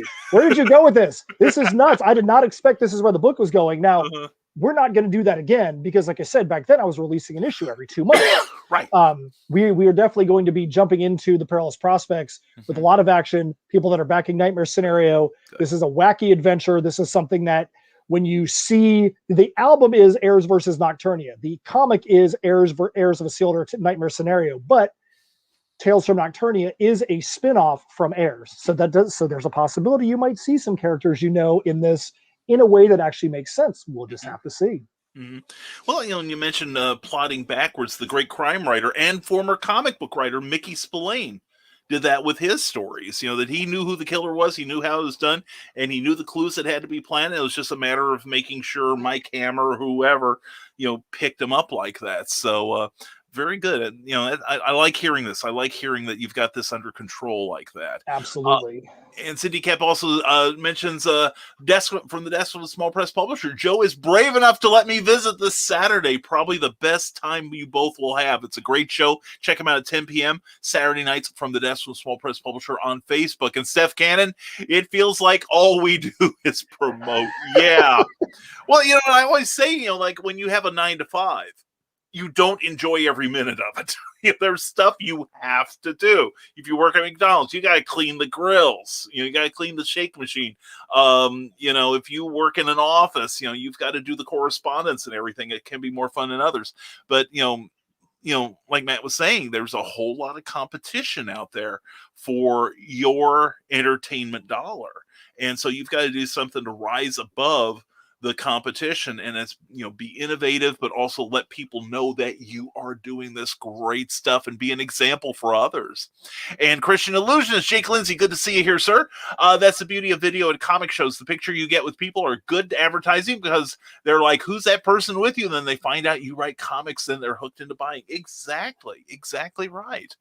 And any forum you have can be a promotional forum if you do it right. And Cindy Cap Animal Issue 1 is looking for funding. See like an animal in a virtual world. Definitely check that out, folks. We want to get her to her $3,400 goal, and she's almost at $2,000. So I'd love to see somebody pledge to that before the end of the show. And Cindy Cap Constructing Comics Podcast invited me to chat. Check out that recording and have a gander at their Dino Thrasher comic. I'm always a little nervous when I start out any sentence with the word dino. We see where that's gotten us in the past. Anyway, and boo, hiss, out of break too soon. Check out Sergeant Arch 76 for Vintage Cartoonists, and don't forget to tip your host. Thank you for that. And hashtag bring cookie home. Sign up for Rising Tide newsletter. It is the bomb diggity. Catch up with you later. Mwah. Glad to see you, Cindy. CKOEPP.com. Check out her newsletter too. It is amazing. Steph Can says there is no way I could do any of this without Matt. Well, this is a good, you know, I'm seeing this is a great creative relationship here. I love it. It makes me happy. I can tell you there's no way I see people that are out there doing Kickstarters by themselves. And because I know just how insane the highs are, the lows are. Mm-hmm. And if there wasn't somebody else out there experiencing the same things, you know, I don't know if I would continue to do them just because it's so intense. The how highs and the low, how high the highs and how low the lows are, that we kind of keep each other grounded when it comes to that. Because I'll have my times when I get really bummed out about something on Kickstarter. Steph will have her times when she does as well. And we both have to kind of reel each other back in. You know, it's okay for somebody to kind of veer slightly off the road because you can bring the car back on. You just don't want to let them go off the road and towards the cliff. Yeah, exactly. And I think we all need that somebody we can reach out to. As like, I haven't had a new pledge in 2 minutes. I'm a failure. I'm going to throw myself in front of a bus. You need somebody to say, no, wait a half hour and there'll be a fresh bus by you later. Anyway, Willow Schuyler says, sorry for being late. How's everyone today? Wow, Willow, we are wonderful. Hanging with Web Show Network. Check it out and check out Willow's Pillow Talk. She is awesome and we love her. And Christian Illusion Jake Lindsay says, whenever people want to pick with you, sneak in your card with your phone number. That's the easiest way to get business, or hold up a sign saying, buy my comics. That's true. Yeah, I did that. I did that to Roy Thomas one time. He wrote the introduction to my Skyman book, and we saw each other at the show. And I said, Roy, could we get a picture together? And I didn't let him see that I had a copy of the book under my arm. And so, you know, we did the countdown, and just before he took the picture, I held up the book between us, and he's like, you? You know, I'm like, yeah. No takebacks, Roy. And from the desk of a small press publisher, if crowdfunding wasn't such a necessity, I would avoid it. Too much stress. It is not for the faint of heart. It's not for the faint of heart. I think that like I said, people don't realize it is every day is like a sprint. It's like a 30-day sprint or whatever the length of your campaign is. We honestly probably would not have done a 30-day campaign this time, but we want to either launch or end when Steph and I are in the same place. This was the first time that we were able to actually launch when we were in the same place. The first 4 campaigns, I believe we ended where we were together. We also, for whatever reason, we like to end on Sunday night because we'll go in and we'll do an hour-long show with just Steph and I, and we'll end off the campaign together, and we just have an 8 to 9 on Sunday that we like to do that show at. So, you know, the campaign is a little bit longer than we want. We have worked our butts off, and we still have had a couple of those dead periods in this campaign, even for a couple of days. It's a sprint. It's a sprint, and you have to be able to recover at the end. I mean, it's like you said, crowdfunding is a necessity. And one thing I'll say to that is, we mentioned Charlie Stickney earlier. To me, if somebody wants to get onto a publisher, they need to look at the publishers that still allow crowdfunding to take place. There's been a big transition in the small press world in the last few years, where certain publishers will allow their creators to crowdfund, and then when they put out the title for distribution, they just get exclusive covers and things like that. Source Point Press does that. Scout Comics does that. I just talked about it the other day. Myself, Steph Cannon, Terry Mayo, and Charlie Stickney. I remember the conversation where it took place, where we were, LA Comic-Con 2018. Charlie Stickney said to us, "I'm doing so well through crowdfunding. Why do I want to be on a publisher? Because they can't give me anything more than I'm already getting." Fast forward to 2020, Charlie becomes a co-publisher for Scout Comics. He's still able to do his crowdfunding and still do his campaigns like he's always done, and he is wildly successful. But White Ash and his other titles get exclusive covers, and they get pushed through distribution through Scout, and there's other reasons obviously why he does it. Right. But he's still able to have both hands working to each other. The Scout Comics side helps there to be familiarity when he does his crowdfunding campaigns. The crowdfunding base raises when he goes back and does something for Scout Comics. That helps people to be, oh, I remember that thing. I've heard about it before. I need to go get it from my LCS. Right. Yeah. Now, I know I'm simplifying it probably a lot more than what it really is, but I think that is if you're a smaller creator, that is the blueprint that you should have. That's the kind of blueprint that Steph and I want as well. If we are ever on a publisher, if we don't have crowdfunding that's still allowed to happen, we probably aren't going to consider it, because the amount of money you'd have to put in to not get anything back out doesn't make any sense compared to what the business model is through crowdfunding. Yeah, that makes a lot of sense. And also, you talk about publishing. Look at IDW with Berserker. Yes. And I think who is it? Dynamite Entertainment has funded a couple of their variant covers through crowdfunding. I see it as an alternative to Diamond. Yes. To be honest, and it's a great way to get a more direct link with the people that support you, like the way I use Patreon.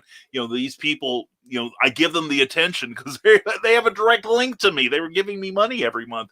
And it's the same thing with Kickstarter, that these people could have pledged to any number of projects, but they chose yours. Absolutely. So yeah, and it's a great way to grow your business. That's how you get your mailing list built up. There's a whole lot of little things that tie together to create a strong business at the end if you do it right. Christian Illusion and Jake Lindsay asks, how much do you spend on costumes? You mentioned your extensive wardrobe. That's another good question. So Steph and I have got a really close friend named Thurl Hupp, and Thurl is a well-known cosplayer, worked for Disney. We talked to him, we were like, Thurl, how many costumes do you have? He's like, oh, I've got a 3-car garage, and the entire thing is just like 2,000 costumes. Wow. But Thurl is somebody we take inspiration from, because he's the kind of guy that's like, I can make anything look steampunk. That's how we do like our crazy shirts, and then we make it look steampunk. But he also is a thrift store genius. So he'll be like, oh, I went to the thrift store and I got this crazy thing over here for $2. I'm going to turn it into a steampunk prop. We don't go that level, but we're always out there looking for whatever deals we can find, whatever things we can find. So I would say, there's probably easily a few $1,000s between all the different pieces that Steph and I have put together, but it's not like a few $1,000s tied up in 3 pairs of pants and 2 shirts.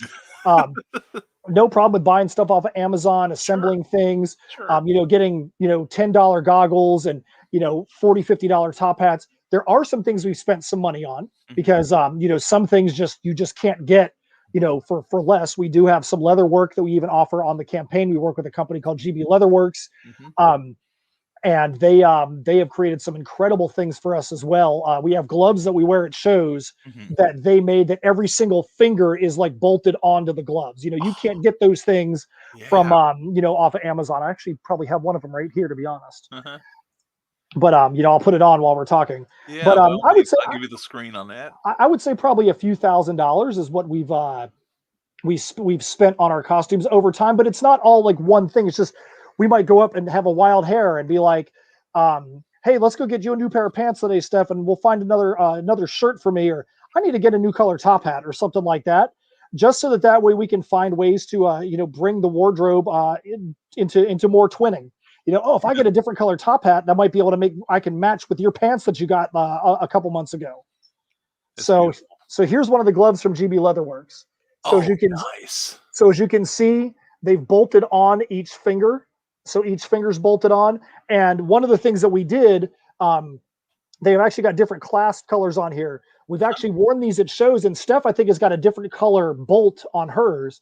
And people are like, oh, where'd you get your gloves made? Hey, GB Leatherworks made the glove. And you can get these different options. You can get this color clasp or this color clasp. So they look cool, but we also are like helping to be walking billboards for this leatherworking company as well. Yeah.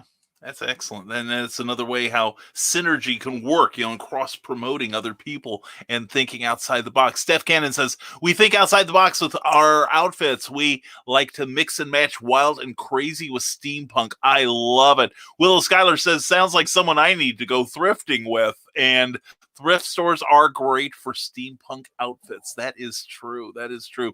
And Carleen goes, yes, 2 new books out, and I've already sold 1 of each. Well done. Well done. And Jake Lindsay asks, have you incorporated face masks with the steampunk outfits for times nowadays? So one of the things that we've done when we did our last campaign, we actually we had a lot of dragons involved. It was a Tales from Nocturnia campaign, and we actually got masks made with our dragon symbol. So we actually have some masks that have got the green and orange double dragon on there. That's all we've done when it comes to incorporating masks. Steph and I have, there you go. That's what I'm talking about. Steph and I have talked about other ways to incorporate some masks into what we wear, because I can tell you from doing a lot of shows, trying to pitch from behind a mask is brutal, because as you can see, I'm a very expressive guy. If I couldn't talk with my hands, I probably would like explode over here. But when people can't see your face, they can't see you're smiling. Steph has got a very infectious look to her. And I don't mean infectious like COVID look. I mean infectious like she seems like a nice person that I want to go have a conversation with. Yeah. And when you put that face behind 2/3 of it behind a mask, you lose so much of that expressiveness. And we've probably seen that as the biggest challenge that across the board that all of our friends have had at shows is trying to pitch from behind the mask. So Steph and I have talked about a couple of other options to try and counteract that. We're not sure if and when we're going to be able to do that, but we're going to figure something out, because we need to do something more than what we do to be able to be expressive the way we like to be at the shows. Well, I found the same thing myself. I did a show last fall where I had a mask, and you find yourself shouting to try to get through it. And like you said, people only see this, only just see your eyes. But the last show I did in Hannibal, Missouri about 3 weeks ago, I used a face shield. Yes. And then suddenly everyone can see my full expression, and we're both safe. So, I need to get rid of like the little blue thing says face mask, above the thing. It's like, we can do without the closed captioning, Brian. But so just a suggestion. And Christian Illusionist wants to know, Jake Lindsay wants to know, is there a favorite steampunk band that you love listening to? Give us some musical recommendations here, my friend. So when it comes to steampunk music, I think that to me, it basically starts and ends with Abney Park. Robert Brown from Abney Park is a good friend of ours. They're from the Pacific Northwest. They've got a good pulse on what the steampunk world is. To be honest, I don't listen to as much true steampunk as I listen to, as you can tell, it's no secret I'm a metalhead, but I am also very much into ethnic folk music from, say, what was formerly the Eastern Bloc. One of my favorite bands that if you're into steampunk music is a band called Otava Yo. They're from Russia, and if you look at, they actually got their start as what's called buskers. Buskers are street musicians, and Otava Yo is one of the biggest bands in Russia, period. I mean, they have got an absolutely insane amount of followers. And they have got, I say, even though they're not considered steampunk music, that is something that I would recommend to anybody who is into steampunk, is to go listen to Otavio. They are incredible musicians. They've got tons and tons of videos out there. They're fun, but they've also got some incredible musicians. They've got 2 violin players in the band, and they've got some songs. And I could find one of the videos and throw it in the chat. That the musicianship is just absolutely off the chain. So my 2 answers there: traditional steampunk, Abney Park. A band that should be in that conversation is Otavio. Very cool. Very good. I was writing some of that down while you were talking. So, because I'm always on the look for new music like that. There's another one. There's a video channel on YouTube called The Cog is Dead. Yes. The Cog is Dead. We've actually been at shows with The Cog is Dead. I'm pretty sure that they've played at the, we do a steampunk festival in Mount Dora, Florida, twice a year. Oh, nice. And I'm almost certain that The Cog is Dead has been there. Steph could probably correct me on that if I'm incorrect, but I feel like The Cog is Dead has played that show before. Yeah, I love it. So I got hooked on him when he did his steampunk version of Bad Guy by Billie Eilish. That was hilarious. And good morning from Anna Maria Salvaggio, Brian and Nevermorians. Mwah to you, darling. Glad to see you here.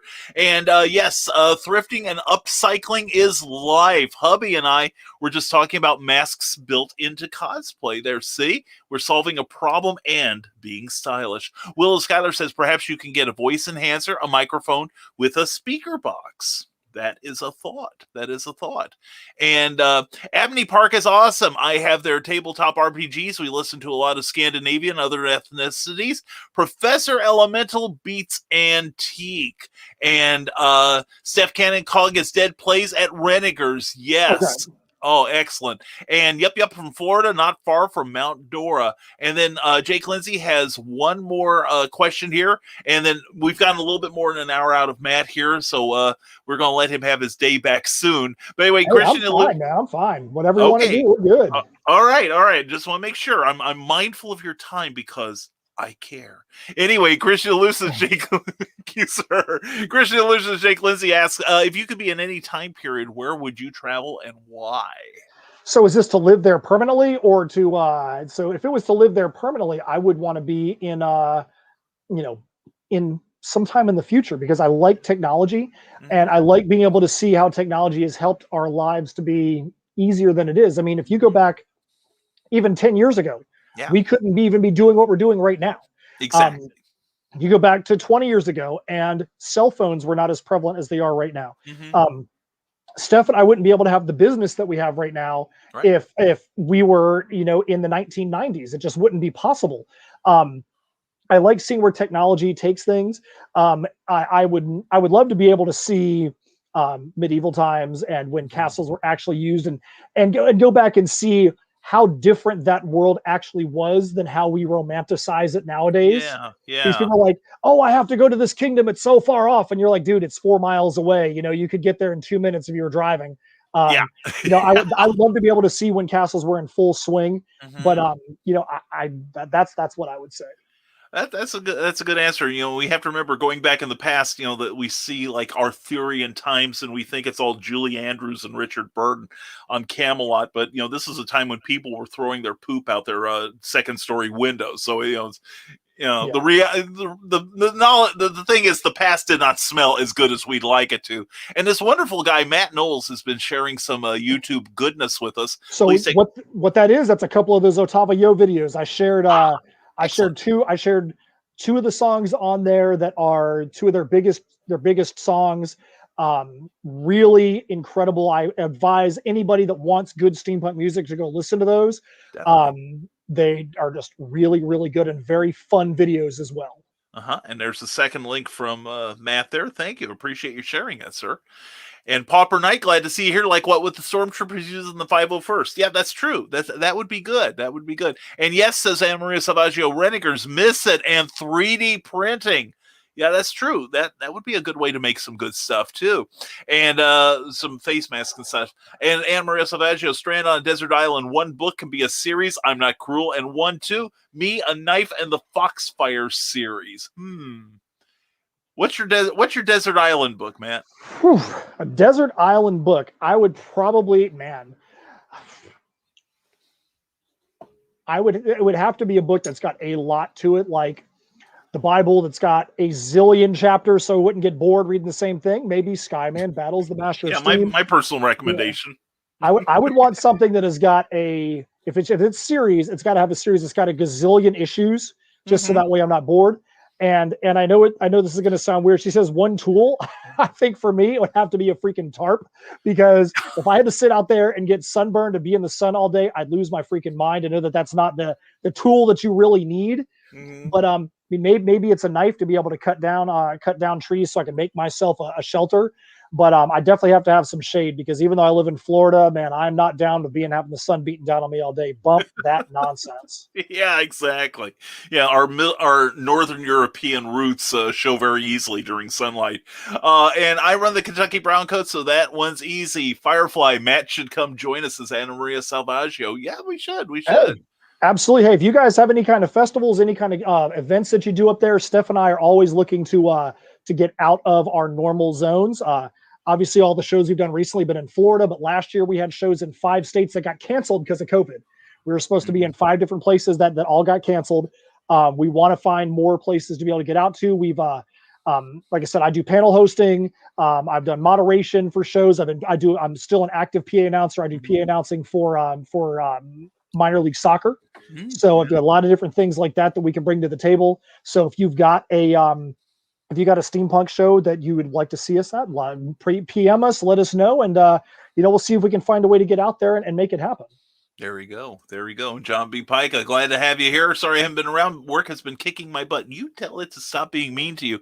And Foxfire series says, Anna Maria Salvaggio, because you can learn to make everything, knife to make all the rest.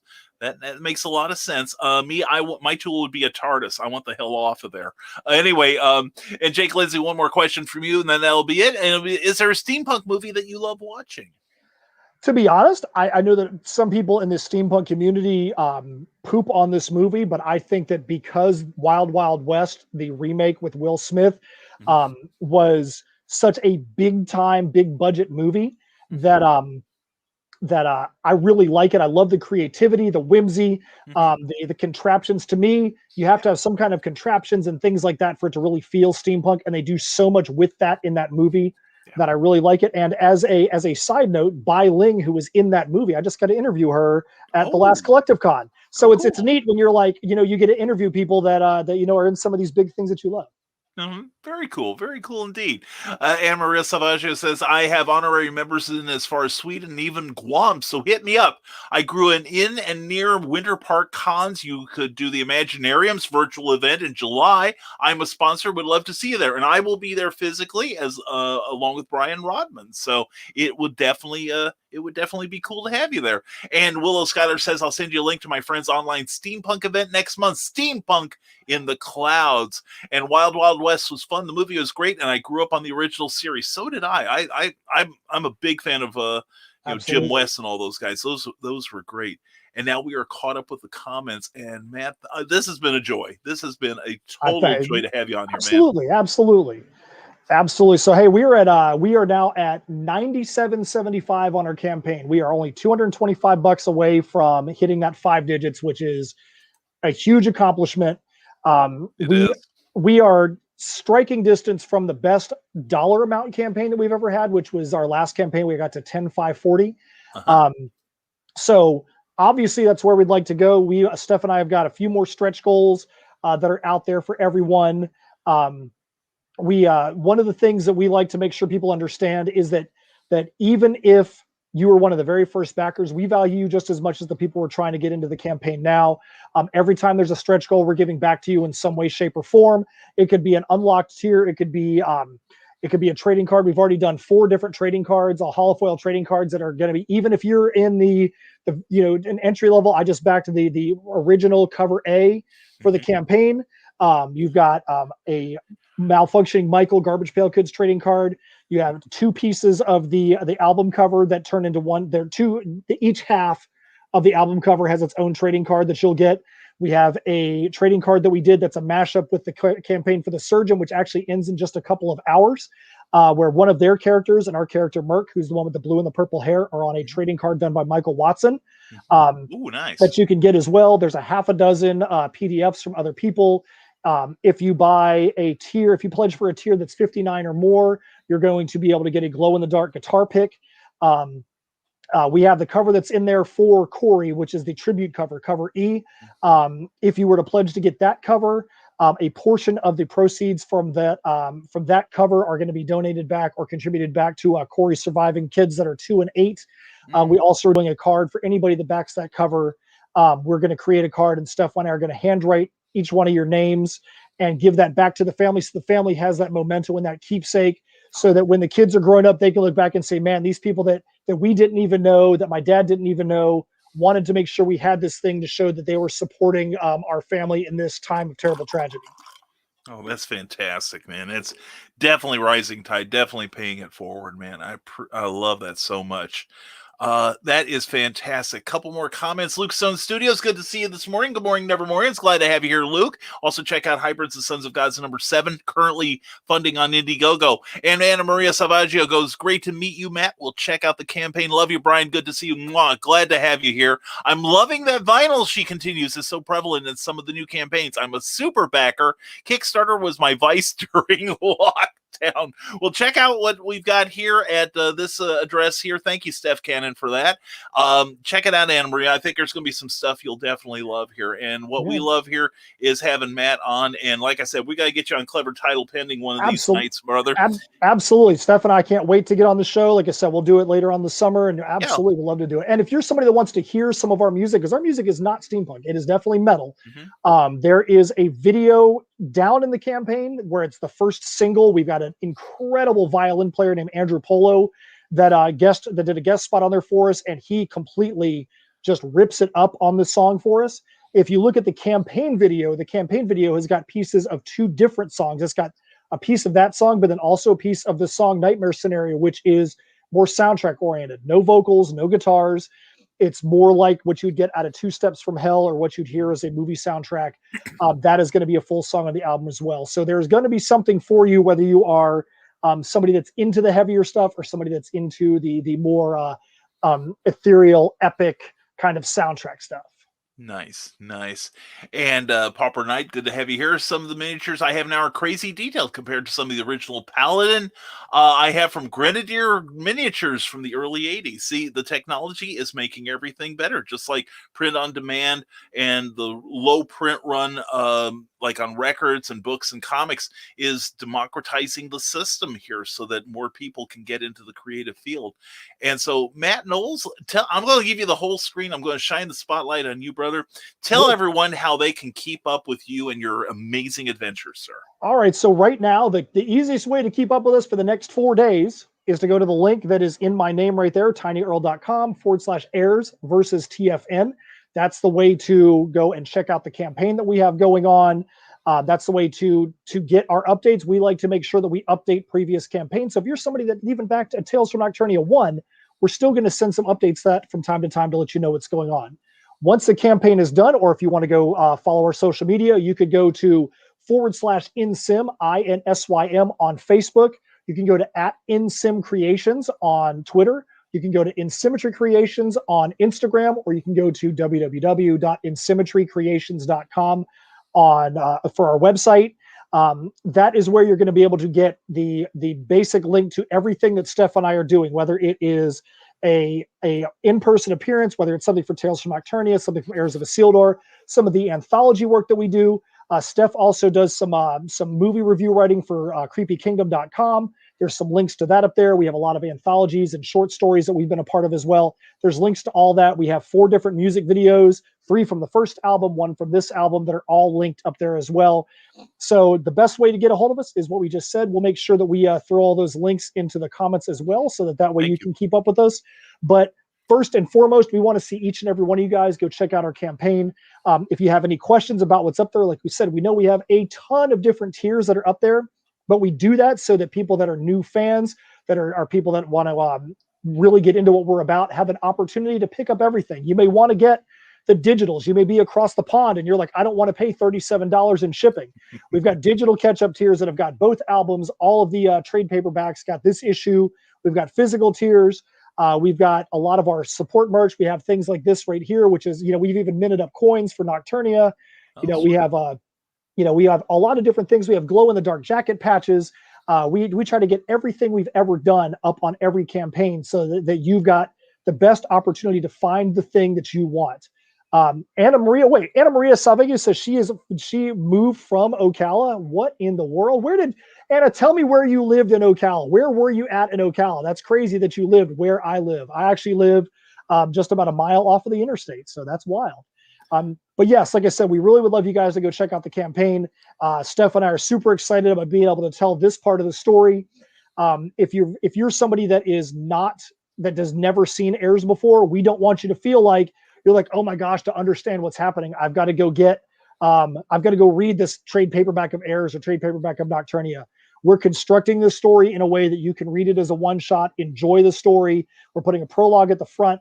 Through stretch goals, we've unlocked a couple of pages, which we like to call expand and understand. So every character that you're going to meet in the story at the end of the book, we're going to have an expose on who that character is so that you could go back and reread it again and say, oh, okay, now I understand why this character was important to the story. We put it at the end so we don't spoil the reveals in the story. But that way you can at least know, oh, this is why the main character of the story is meeting this person and what their significance is. So that way you have more depth and you're not just kind of lost out there wondering what the heck is going on. Beautiful, beautiful, Matt. I appreciate that. And Anna Maria says she was from Silver Spring Shores. Yeah, we were in that location for 12 years, but Ocala proper for 22 years. And Steph Cannon says, Anna Maria Salvaggio, talk about a small world. Definitely, definitely. Well, Matt, I'm so glad you came into our world this morning, brother. Thank you so much for being here, man. You were fantastic. We are going to do more business together. I promise. Let's do it. The Guild of the Red Hats. We'll make sure Steph has got something red that she can wear the next time, and we'll get back here with you. I really much appreciate you allowing us to be able to get on and talk shop, talk our campaign, and I appreciate the people that have already gone up there and taken a look at the campaign, and hopefully we can end this thing strong. I think we will. Anyway, thank you again, Matt Knowles, for being here. Please stick around for a minute so I can say goodbye to you proper. Yes. I'm going to mute you and put you in the background here while I steal the spotlight. Again, thank you, Matt Thanks Knowles. A lot. Thank you, my man. Appreciate you. And now the spotlight's on me. Anyway, thank you again to Matt Knowles and Steph Cannon for being here this morning. Hope you all enjoyed them, and I hope you all got some really cool lessons about how to use Kickstarter to your greatest advantage and how to be creative and high energy and all that stuff. So anyway, thank you again to Matt and Steph for being here, and I promise they will be back. Thank you, Anna Maria. And I agree. Thank you, Matt. And and Steph, looking forward to having you here too. And thank you for taking time out of your morning to be here. And yeah, this is the thing. That's what we want to be. We want to be the nexus for cool people to hook up and find commonality here. But anyway, thank you for our little swerve from the normal format of Nevermind the Furthermore. And again, thanks to Matt Knowles. So appreciate you being here, and appreciate everyone. If you tune in tonight, I will have a special edition of Clever Title Pending with the great Bobby Nash. And we're going to talk about a brand new release of his called Snow Ambition. It's a crime adventure story written by myself. And we're going to talk about series fiction and what's behind the Snow shorts and Abraham Snow. So please check it out. You love Bobby Nash and you'll love seeing him tonight. It's going to be a fun time. So thank you very much. Thank you very much to Plasma Fire Graphics for sponsoring this episode. Plasma Fire Graphics, when the look of your book or your promotional material or your book trailer matters to you. They do a lot of great work. You'll see a couple more examples before we go off the air. They're great. Check out what Jeff Hayes can do for you. Also, check out the Rising Tide Broadcast Network, 7 days a week, filled with information and most importantly, and entertainment. We do all kinds of cool stuff. Like I said, we'll have a special Clever Title Pending tonight with Bobby Nash and myself. Then tomorrow morning, TED Talks Timepieces at 10 a.m. Eastern. At 7 p.m., Comic Book Spectrum with myself, Clyde Hall, Brian Rodman, and the porn sack Eric Hawkins. Find out why we're calling him that now. And then Creative as Hale with Amy and John Hale at 8 p.m. Great interview show with creative people. And then Stupid O'Clock for great conversation that goes into the late hours at 9 p.m. with Joe Dog McKeel, the Skunk Rocker, and other wonderful people. And stick around for the Stupid After Show. And then we'll be back Friday morning with another Nevermind the Furthermore. And we'll have Varian Grant and Randy Zimmerman of Indie Volt Media and Aero Comics 4.0 talking about their great projects coming up. We also want to thank our Patreon subscribers for a modest monthly subscription. You can support your favorite creators directly, as these people do me, and we're very grateful for them all. And please check out what we can give you in return for your stipend every month at www.patreon.com/Brian K. Morris. And now comes that time where we got to say goodbye, but we hope you have a great hump day. We thank you all for your great comments and conversation this morning. And also, it's New Comic Book Day, so please support your local comics retailer, but not before you check out the great, make sure I get it right, Heirs of Isildur and Tales from Nocturnia vinyl record and comic. Check out that great campaign before you go out about your day today. And so everyone, thank you very much for being here. Yes, I'm queuing up the video for next. Okay, I've stalled long enough. Anyway, thank you all for being here for Nevermind the Furthermore, and thank you for your hospitality to Matt Knowles and Steph Cannon this morning. Anyway, folks, as always, have a great day. Stay smart, stay safe, wash your damn hands, and never apologize for being awesome. Thank you for being here this morning on Nevermind the Furthermore. Take care, everyone.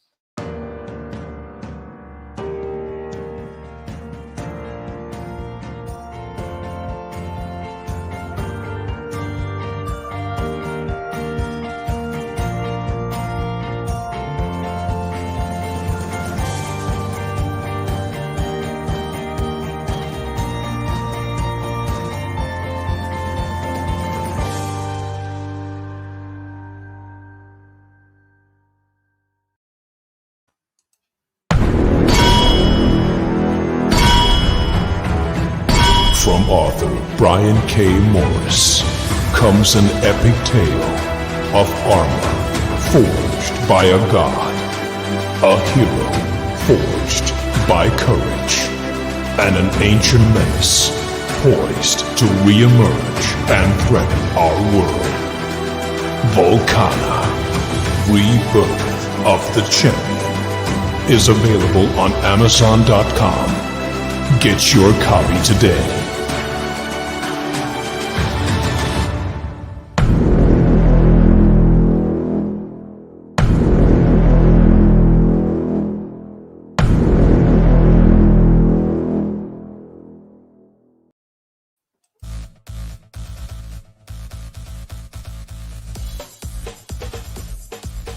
Thank you for watching Nevermind the Furthermore, a Rising Tide Broadcast Network production. If you enjoyed any part of this show, please give it a like or a thumbs up and share it with your friends. Also, please subscribe to our YouTube channel and consider becoming one of our Patreon supporters. Thanks again, and we'll see you next time on Nevermind the Furthermore.